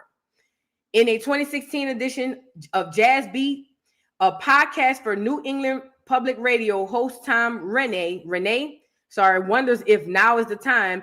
A reference in King's 1963 I Have a Dream speech is his nod to Now's the Time, the Byrds' 1945 classic. In 1964, at the inaugural Berlin Jazz Festival, King remarks about jazz were printed in the program. It is no wonder that so much of the search for identity among American Negroes was championed by jazz musicians, he wrote. Long before the modern essays and scholars wrote of racial identity as a problem for a multiracial world, musicians were returning to their roots to affirm that which was stirring within their souls. Our challenge today is to remember King as a complete human being, to remember him for those things that separated him from the pack and those things that made him just like everybody else. Of course, we all know that made him special. You could sit with him and he could talk from now to midnight and not say the same thing twice, Alexander said. He knew he was good, okay? Jarvis DeBerry is deputy opinions editor, whatever. Okay, this is the part that stood out to me. See, they deified this man, and that's a problem. Because when you put somebody on a high pedestal like that, because they had to have his image squeaky clean. If he didn't have a squeaky clean image, none of this would work. So they had to create this squeaky clean image, wipe out a whole bunch of stuff probably, just to make sure that he's looked upon as the great guy that we should know and love. But that leaves very little room for error. It makes it seem like when people are discussing things other than his greatness, you're hating or you're just trying to tarnish his name. Same thing that Roland Martin did when we talked about it on the Morning Joes. It was literally just about them tainting that image. But we all got our vices. We all got our past. We all got stuff. My past ain't no better than it might be better than some people. But you know what I mean? Like, we all have our things, but it's hard to talk about those things when they have made someone an angel. When the facts are, nobody is an angel. Okay? Literally nobody. Nobody. Who is David Penn and what did he say, girl? Whatever, yo. That's fine, girl. Never let a black woman tell a black man's story. Well, you know, David Penn, I would have agreed with you if more black men would read and tell a story. But you niggas don't want to do nothing but kill each other. So I don't understand. I would ask black men to tell us. Let me stop. I was about to go real dark on you. Tread light, Daniel. Whatever your name is, David Daniel. Tread light, because I was about to go real dark. Thank God I be catching myself. Oh my God. I was about to say something real bad.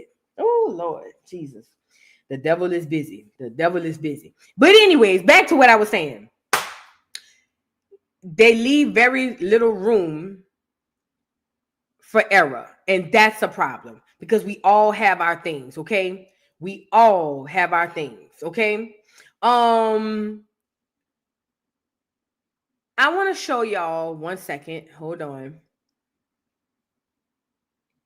Did we look? Yeah, we looked at that. Okay, let's look at a video of Betty. Y'all get the likes up, please. We gonna get Betty now.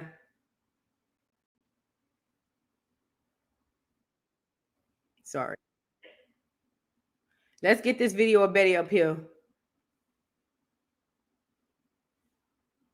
Stop that. Boom. Many people, if they listed words that they associated with. Oh, let me give credit to this content creator. Fair use. This is what's the lady's name? I watch her all the time. I don't gonna say all the time, but I have watched her. T's Hot Mess History. Shout out to T's Hot Mess History. This is an old video. But let's get into Miss Betty, the love of his life. Dr. Martin Luther King Jr. The word sacrifice would be one of those words. As a civil rights leader, some would say that he made the ultimate sacrifice on April 4th, 1968, when he was assassinated. According to his friends who knew him in seminary school, he sacrificed the love of his life to be the man his family wanted him to be and the man that the civil rights movement needed. But if he'd had his own choice to make his own decisions and be his own man, his lady, most likely, would have been a white one. This one, Betty Motes. Let's get into it. But first, if you like these videos about the most scandalous people from yesteryear who make Ty's Hot Mess History a time capsule for the culture, subscribe and hit the notification bell so that you can know every time that I upload one of these videos or every time that I live stream, and comment "I subscribed" in the comments section so that I can say hello to you. Now, on to why you are here. During the 1960s, Dr. Martin Luther King was already well known for what most people remember him as being, a leader in the civil rights movement. And often, when we know a person to be something, we can have a tendency to think that that's what he or she always was. Well, obviously, Dr. King wasn't born wearing a three-piece suit and giving emotionally stirring speeches. At one point, he was a child, Then he was a young man before he became the civil rights icon we know of today. And it was in his young man phase that he did what many of us did when we were young adults. Really quickly, just to give some commentary, so I'm not just playing her video like this. Again, he was human. He had his flaws. The problem I have was them propping him up like as if he was this saint, and that just wasn't what it was. Anybody who was in the hood around the people knew that Mike was not who the people thought he was. The TV and the programming made the young kids think he was something who he wasn't. And I'm pretty sure, mark my words, or at least let me say this. It wouldn't surprise me if them files show some stuff with kids, because they were around more kids than other adults. Okay? Somebody say, why Charlemagne on the screen? Girl, y'all is crazy. Tested boundaries. Many of us, when in our late teens and early 20s, were in college, and for the first time, away from the watchful eyes of our parents every day. And with that distance comes the freedom to find ourselves and to be ourselves. And that's just what Martin Luther King was doing when he was a seminary student attending Crozer Theological Seminary. And let his friends tell it, a big part of who he found himself to be was centered in a romance with Betty Moitz, a young white woman who was an art student and cafeteria worker. Their love affair started in 1949. And even though Martin's school wasn't in his native Atlanta or anywhere else in the South, where racial segregation was more apparent than in northern parts of the country. Can I say this too? If Mike was the one with the money, and she probably only got to go to the school because her mom and her grandma worked that down at the cafeteria as cafeteria ladies, he probably was, they say he was tricking off on her. So, you know what I'm saying? They already said that. But I'm wondering, she probably had that nigga spending all his bread. Yes, she was a poor white woman. Yes, very poor. Very, very poor. Very poor. Poor. Yes. She probably was finessing that nigga. He ain't even know it. Duck, goose. His friends warned him to end his relationship with Betty. Chester, Pennsylvania was not extremely segregated like the South. Public places like schools, stores, and restaurants were common places to see Black people and white people together. Together but separate, that is, Black couples and white couples, together in the same spaces. However, interracial couples would have been an unsettling thing for people to see, even in his liberal college town. For romantic relationships, there was still a line drawn for Blacks and whites. But Martin didn't care about any of that. He just wanted to be with Betty, anywhere and everywhere. Martin's father understood the nuances of the integrated North, and because of that, he disapproved of— Now this here Big Mike. See, we talk about Mike all the time. This Big Mike, it was said in that last video, the last live I did about Martin Luther King, they say Mike didn't play with Big Mike. They say Big Mike will strike fear down to the ground in Martin. Do you hear me? They say when Mike said it, that's what it was. That's what it was. They say he didn't question it. It was yes, sir, and that's it. That's it. They say Big Mike did not play like that. Girl, he looked like he didn't play like that, huh? Child. King's relationship with his white girlfriend. But he objected for other reasons too. One, King was being groomed to pastor a church and lead the budding civil rights movement. His father knew that a Martin Luther King Jr. who had a white wife would not be received well by his church or the press or the movement, which would have seen— Bridget, I am going to ask you the question. Are you okay? No! King's interracial relationship as hypocritical at best. The other reasons that King's— She looked worse right here, huh? Oh my God. Dang, you couldn't pick one that looked at— oh, she looked so bad. Oh my God. Father would disapprove of Betty was that she, even though white, was below Martin's station or social status. Martin was being groomed for something great, and a cafeteria worker simply had no place in the picture. Martin Luther King Sr. had a lot to say about his son's life and potential wife. The way he saw it, his son was destined for greatness, and those plans did not include a white woman cafeteria worker, or even Coretta Scott in the beginning. King Sr.'s first choice of a wife for his son was Matilda Dobbs, an opera singer from a prominent black family in Atlanta. Don't let the part go over your head that he didn't even want him to marry Coretta. Big Mike wanted Lil Mike to marry this woman here, a jazz singer. But her family was a prominent family. He didn't even listen. It sounds to me like he settled for that lady. It sounds to me like he settled for her. Like, okay, well, we'll take Coretta. But they say that he wanted this lady.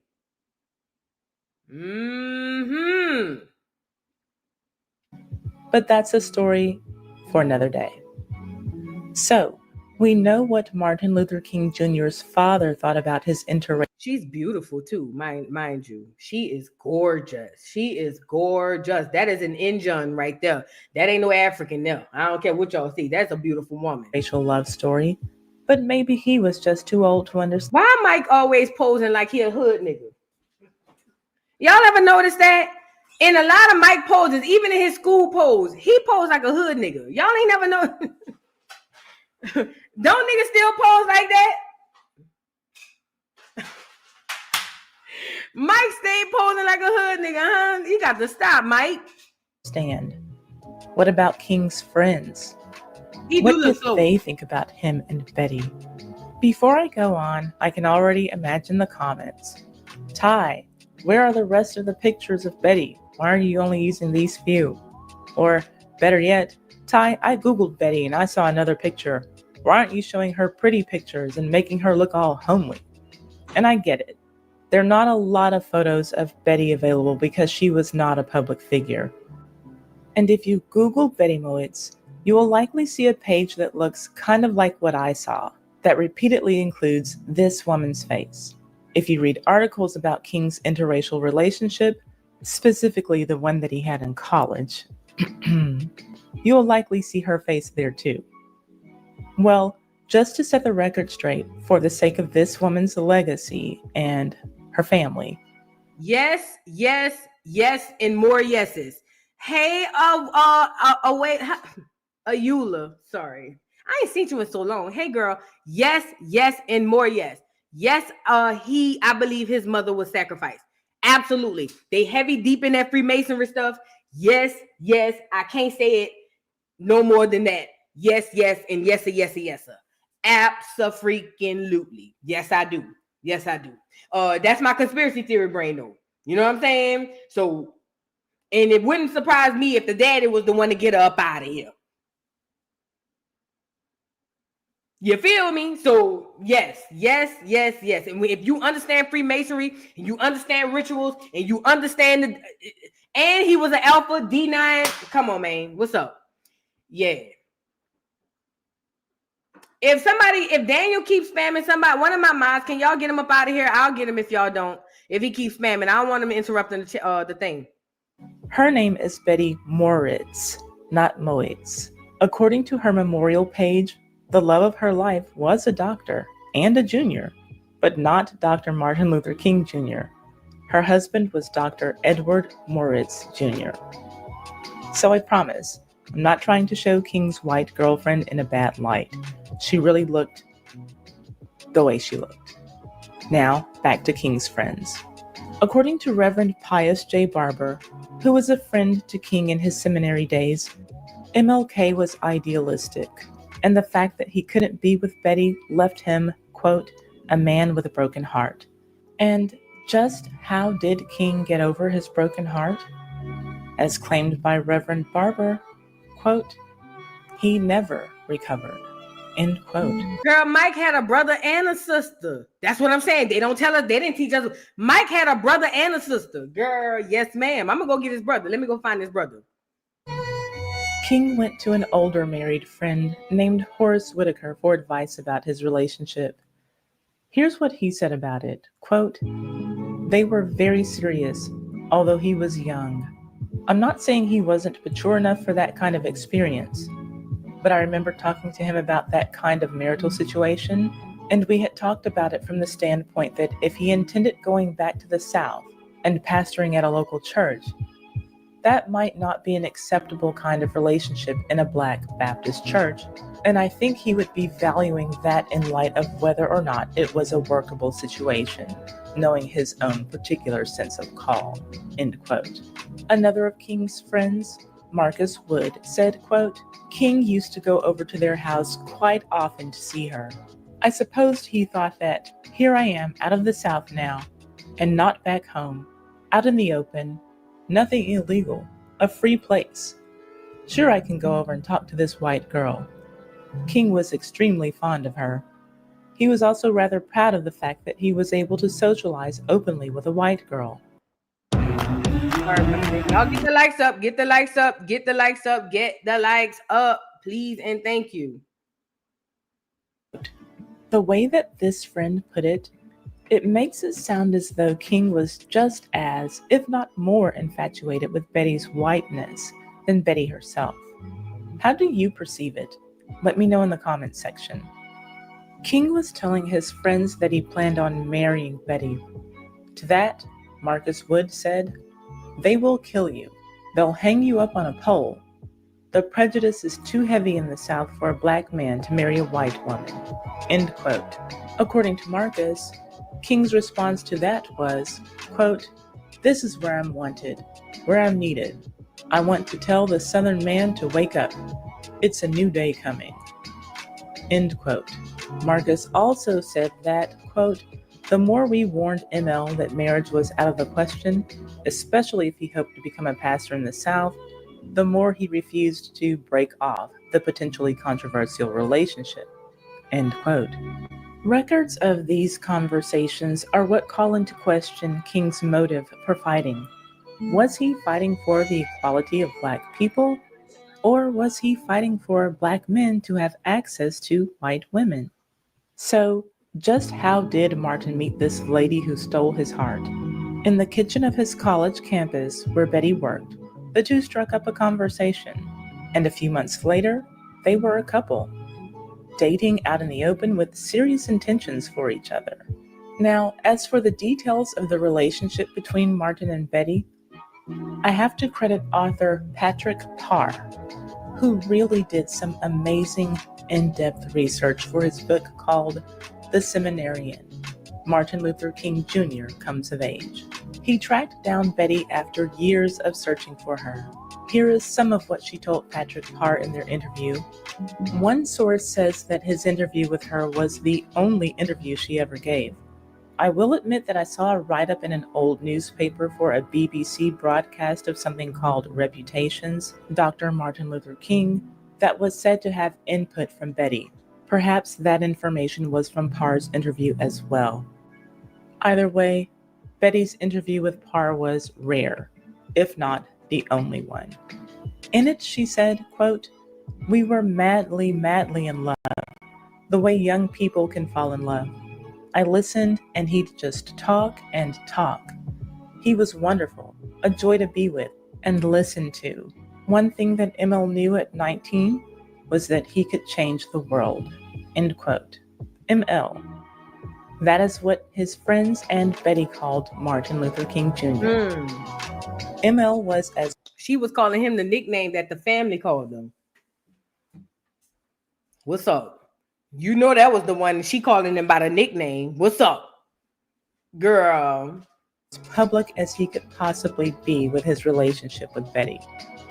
He wanted to take her everywhere they could be seen together. She would watch him and his friends play pool and ping pong. Sometimes they would go for drives. Other times they would just sit on a bench and talk and kiss. She said that it never occurred to her that their racial differences might cause a stir in public. She said, quote, "I never noticed. I always had a tan and dark brown hair. We did go out on dates. He was always trying to get me to go with him to restaurants in Chester. I was embarrassed to let him know I had never been to any of those places. In those days, who went to restaurants?" End quote. Good question, especially for college kids without much money. But apparently, any time that King had some extra money, he wanted to use it to take Betty somewhere that they could be seen. Their relationship, like any, started out being light and fun, but eventually, Emil became serious about it as his... Why is filing your taxes with Get the likes Pre-Tax up, USA? get the likes up. Sorry about that. She got to get paid. For Betty. He tried to figure out how their relationship could progress. To say that that would be difficult was an understatement. Away at school, he could live in a fantasy land that allowed him to believe that he and Betty would get married and live happily ever after. But in reality, he couldn't even tell his family about her. When his close sister, Christine, would visit, he would hide Betty from her, afraid that his sister would tell his mother about Betty. About that, Betty said, quote, "He was worried what she'd think." In the end, we all know the decision that King made, likely with a lot of influence, shall we say, from his father. But oh, if he could have had it his way. King only spoke of Betty once publicly, in the 1964 biography by Lerone Bennett called What Manner of Man. And King said, quote, "She liked me, and I found myself liking her. But finally I had to tell her resolutely that my plans for the future did not include marriage to a white woman." End quote. According to King's friends, breaking that news to Betty would have been a hard thing for Emil to do. And that makes sense when you think of Betty's words. Remember that she told Patrick Parr, quote, "We were madly, madly in love. The way young people can fall in love." And let me say this, she wasn't stupid. It's the same, she's doing the same thing the clear girls do now. Y'all notice how these weird looking athletes getting these clear girls? They not marrying for color, they not marrying for status, they marrying for the coin. That clear woman knew that that Negro over there have a couple dollars. So she said, let me go ahead and get me a little piece. Y'all got to be stronger than this. This is bigger than, this is deeper than rap. She knew that Mike came from an affluent family. She's poor. She's poor. She don't have nothing. You don't think she was like, oh, that nigga got money? Oh, say less. Of course we were madly in love. And of course, given an opportunity, she would have definitely married him. Why not? She was living at the schoolhouse because her mom and her grandma was a cafeteria worker. Girl, I would have married Martin. What you saying? Come on, man. These girls think different than us. We the only people married for love. Them folks don't marry for no love, not in this level. She would, if he would have married her, she would have married that nigga, and she'd have been with him till he got killed and would have took all his money. Sure would have. Sure would have. It's chess, not checkers. People are thinking about, oh, with a racial piece. Yeah, that's one thing. But this nigga got money. That lady would have married the hell out of him. That man, she would, and I don't blame her. I would have married his ass too. And if she was my daughter, I'd have been pushing her to marry that nigga.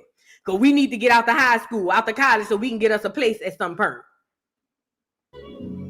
Emil and Betty dated from 1949 until 1951. 2 years later, he was married to Coretta Scott. Betty died in 2016 at the age of 89.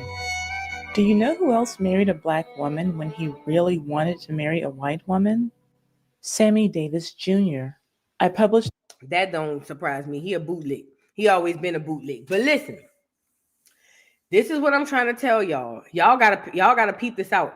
I told y'all race is a poor man's game. It always has been, and it always will be. This is what keeps us divided, race. And they need us divided so they could do what they doing over there. This woman was very clever. She didn't, mind you, the daddy didn't even want Mike with Coretta. The one he wanted her with, he couldn't get her with. He couldn't get Mike with. Coretta was plan B. The other lady was plan A. But we were, and listen, shout out to Coretta. She raised 4 kids. She did it by herself because that nigga was never there. Let's talk about it.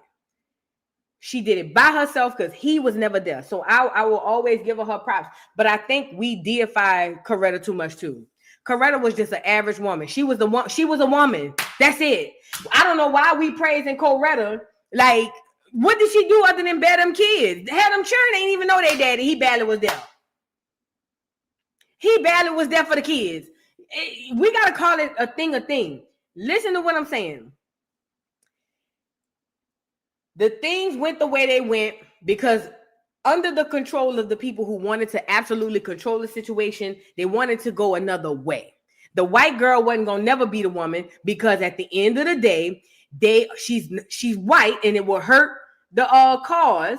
It would hurt the fact that these people want us to believe that he was so pro-black. So he couldn't do it that. And also she was poor. Why would you marry money into poor? The only people who do that in America are black. Black women go get all this, amass all this wealth and go do all this and marry poor niggas. And poor niggas get money and go marry poor white girls. We're the only people who do that. It's never the other way around. I don't think I've ever seen it the other way around. Because we think we marry for this. We marry here. Them people understand marriage is a commitment and an economic decision. We the only ones don't think like that. And we shun people for thinking like that. She's a gold digger. Or, oh, she only married him for his money. We the only group of people in America that don't think like that. And let's be clear. Coretta wasn't the only woman getting cheated on. And girl, Coretta, that was, listen, just like in 2025, a lot of black women, especially, I don't care who they with, a lot of black women getting cheated, a lot of women getting cheated on. I don't know why we act, you know what I mean? Like, it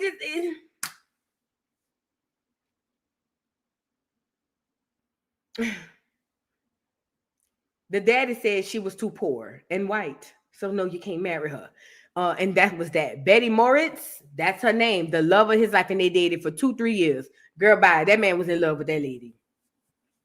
Martin was in love with that lady. Okay? Now, somebody asked me about Mike brother. Let's get his thumbtack head ass on here. Y'all ever met A.D. King? Y'all knew about A.D.? Put a 1 in the chat if you knew about A.D. Put a 2 in the chat if you never knew about him. This is Mike's brother. I showed y'all the sister. Let me get the sister on here. Him and the sister look eerily similar. It was kind of weird. You know what I mean? It was kind of like, ew. Like, I wouldn't even want, if I was a dude, I'd be scared to sleep with her because she looked just like her brother. You know what I'm saying? This the sister. Ooh, she looked just like that nigga too. God have mercy. Jesus be offense. She looked just like that nigga. You hear me? So, this is the sister. That's Mike's sister. And this here is the brother. Now, A.D. King was his brother. They say he was on more clear women than the law would allow. Allegedly. Before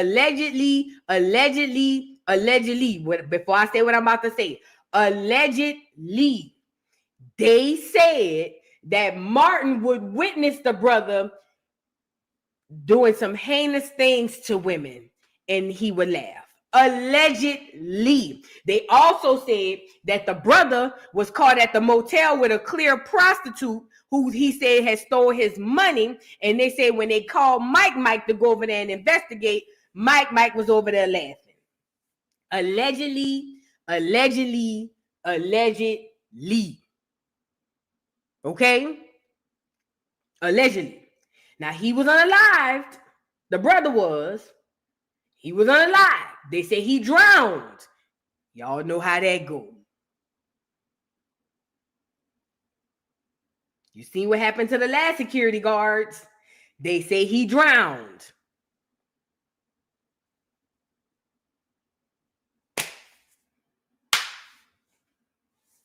That's the brother.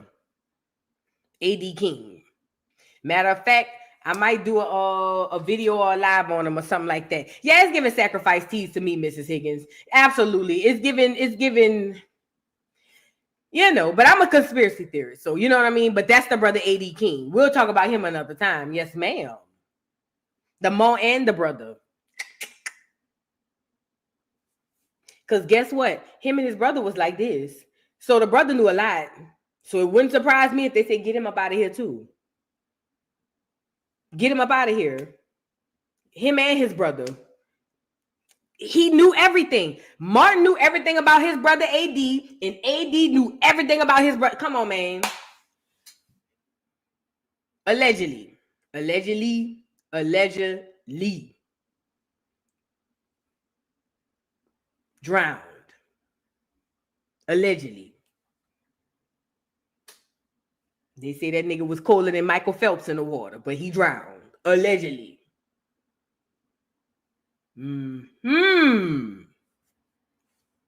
Child, that's the brother. That is the brother. Let me read some more of these super chats. Did I read these? Cosmic Sun Soul, thank you for the super chat. What up, Boo and Acorns? I love Educational Friday, and thank you so much. Thank you so much. Maray, thank you for the super sticker. I appreciate you. Miss Parker said, y'all hit the like button. Thank you, Miss Parker. Y'all hit the like button. Trey, thank you for the super chat. Sounds like they feared him because becoming like Malcolm X. Listen, do you know why him becoming like Malcolm X would have been a horrible thing for the government? Because, see, Malcolm X wasn't as popular as Martin Luther King, even though he should have been, in my opinion. He should have been more popular. He should have exceeded Martin in popularity, without a doubt. But he didn't, because he took the other route. Could you imagine with that power, him diverting that whole hands with the enemy energy into let's rebel? That's why they got him up out of there. Yes, they feared him more than Malcolm because of his influence. That's it. Because Malcolm been saying the same thing from the very beginning. They feared Martin because of his influence was so great that they knew if he galvanized the people, there would be nothing that the government could do to stop him. Allegedly, that's why they got him up out of here. Yes, sir. God bless 23. Thank you for the super chat. Keep up the good work at Voodoo. Love your work. Thank you so much. Meant to be Toya. Thank you for becoming a new member. Thank you so much. Thank y'all. Love Wisdom. Thank you for the super chat. Wait, she looked like Coretta. You talking about the other lady who he was with, the black lady? What's her name? Georgia Powers. Let me get her back up here in case somebody didn't see Georgia. Georgia. This Georgia Powers, ma'am. She do giving Coretta teas now. She giving Coretta teas.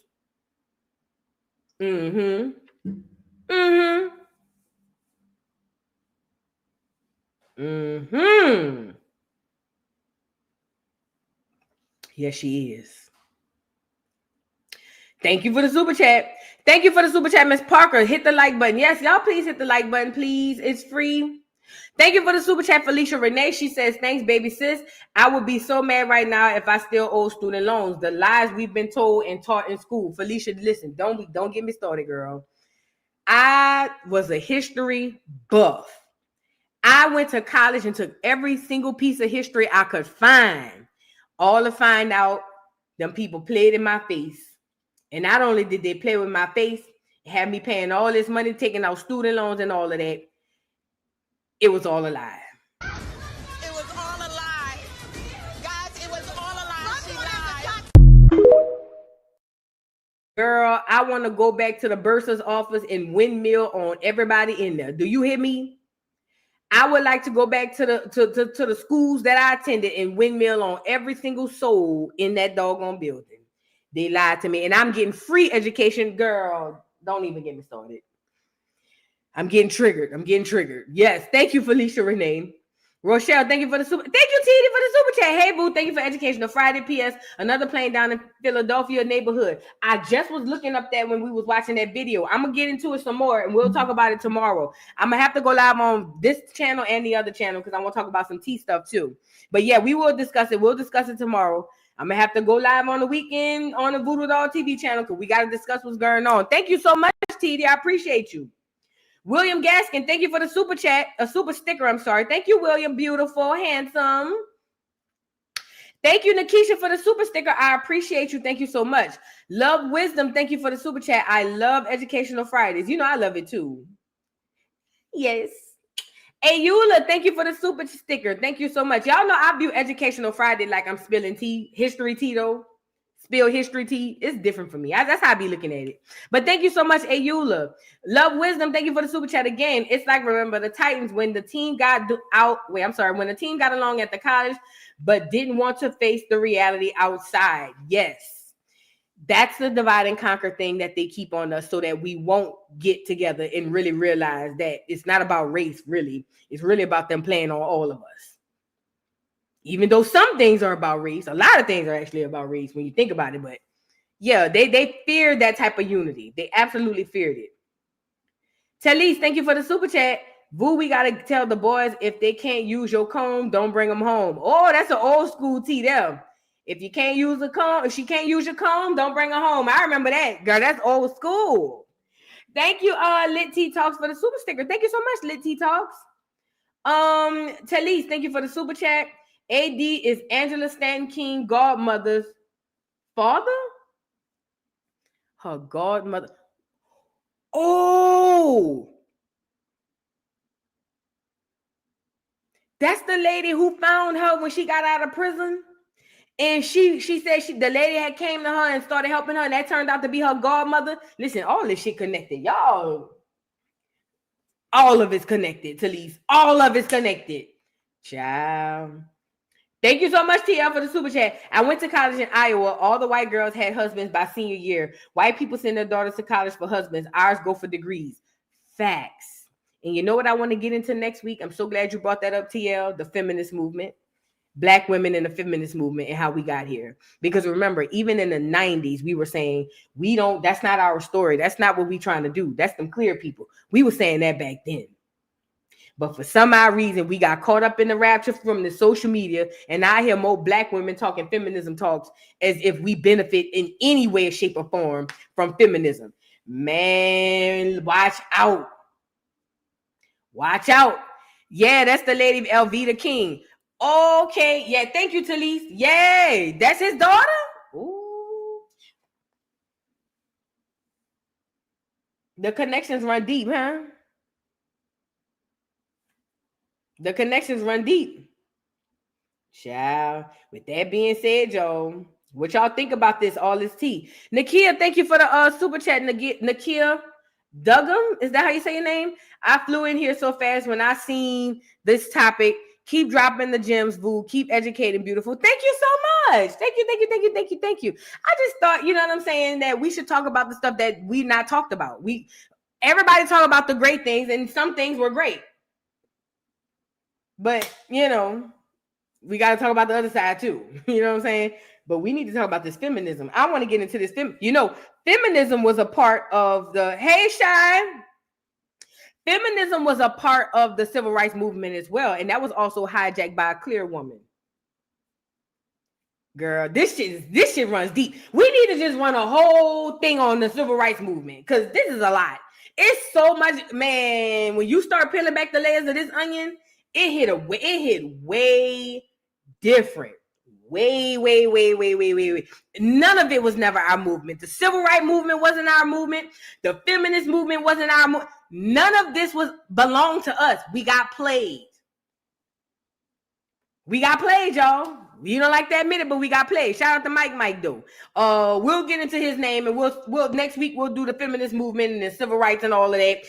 And guess what?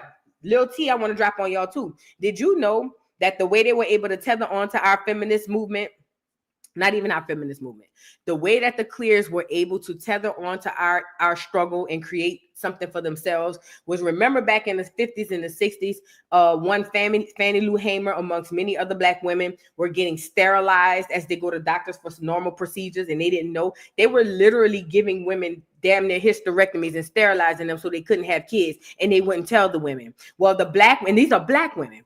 The black women was trying to formalize some stuff, and clear women acted like,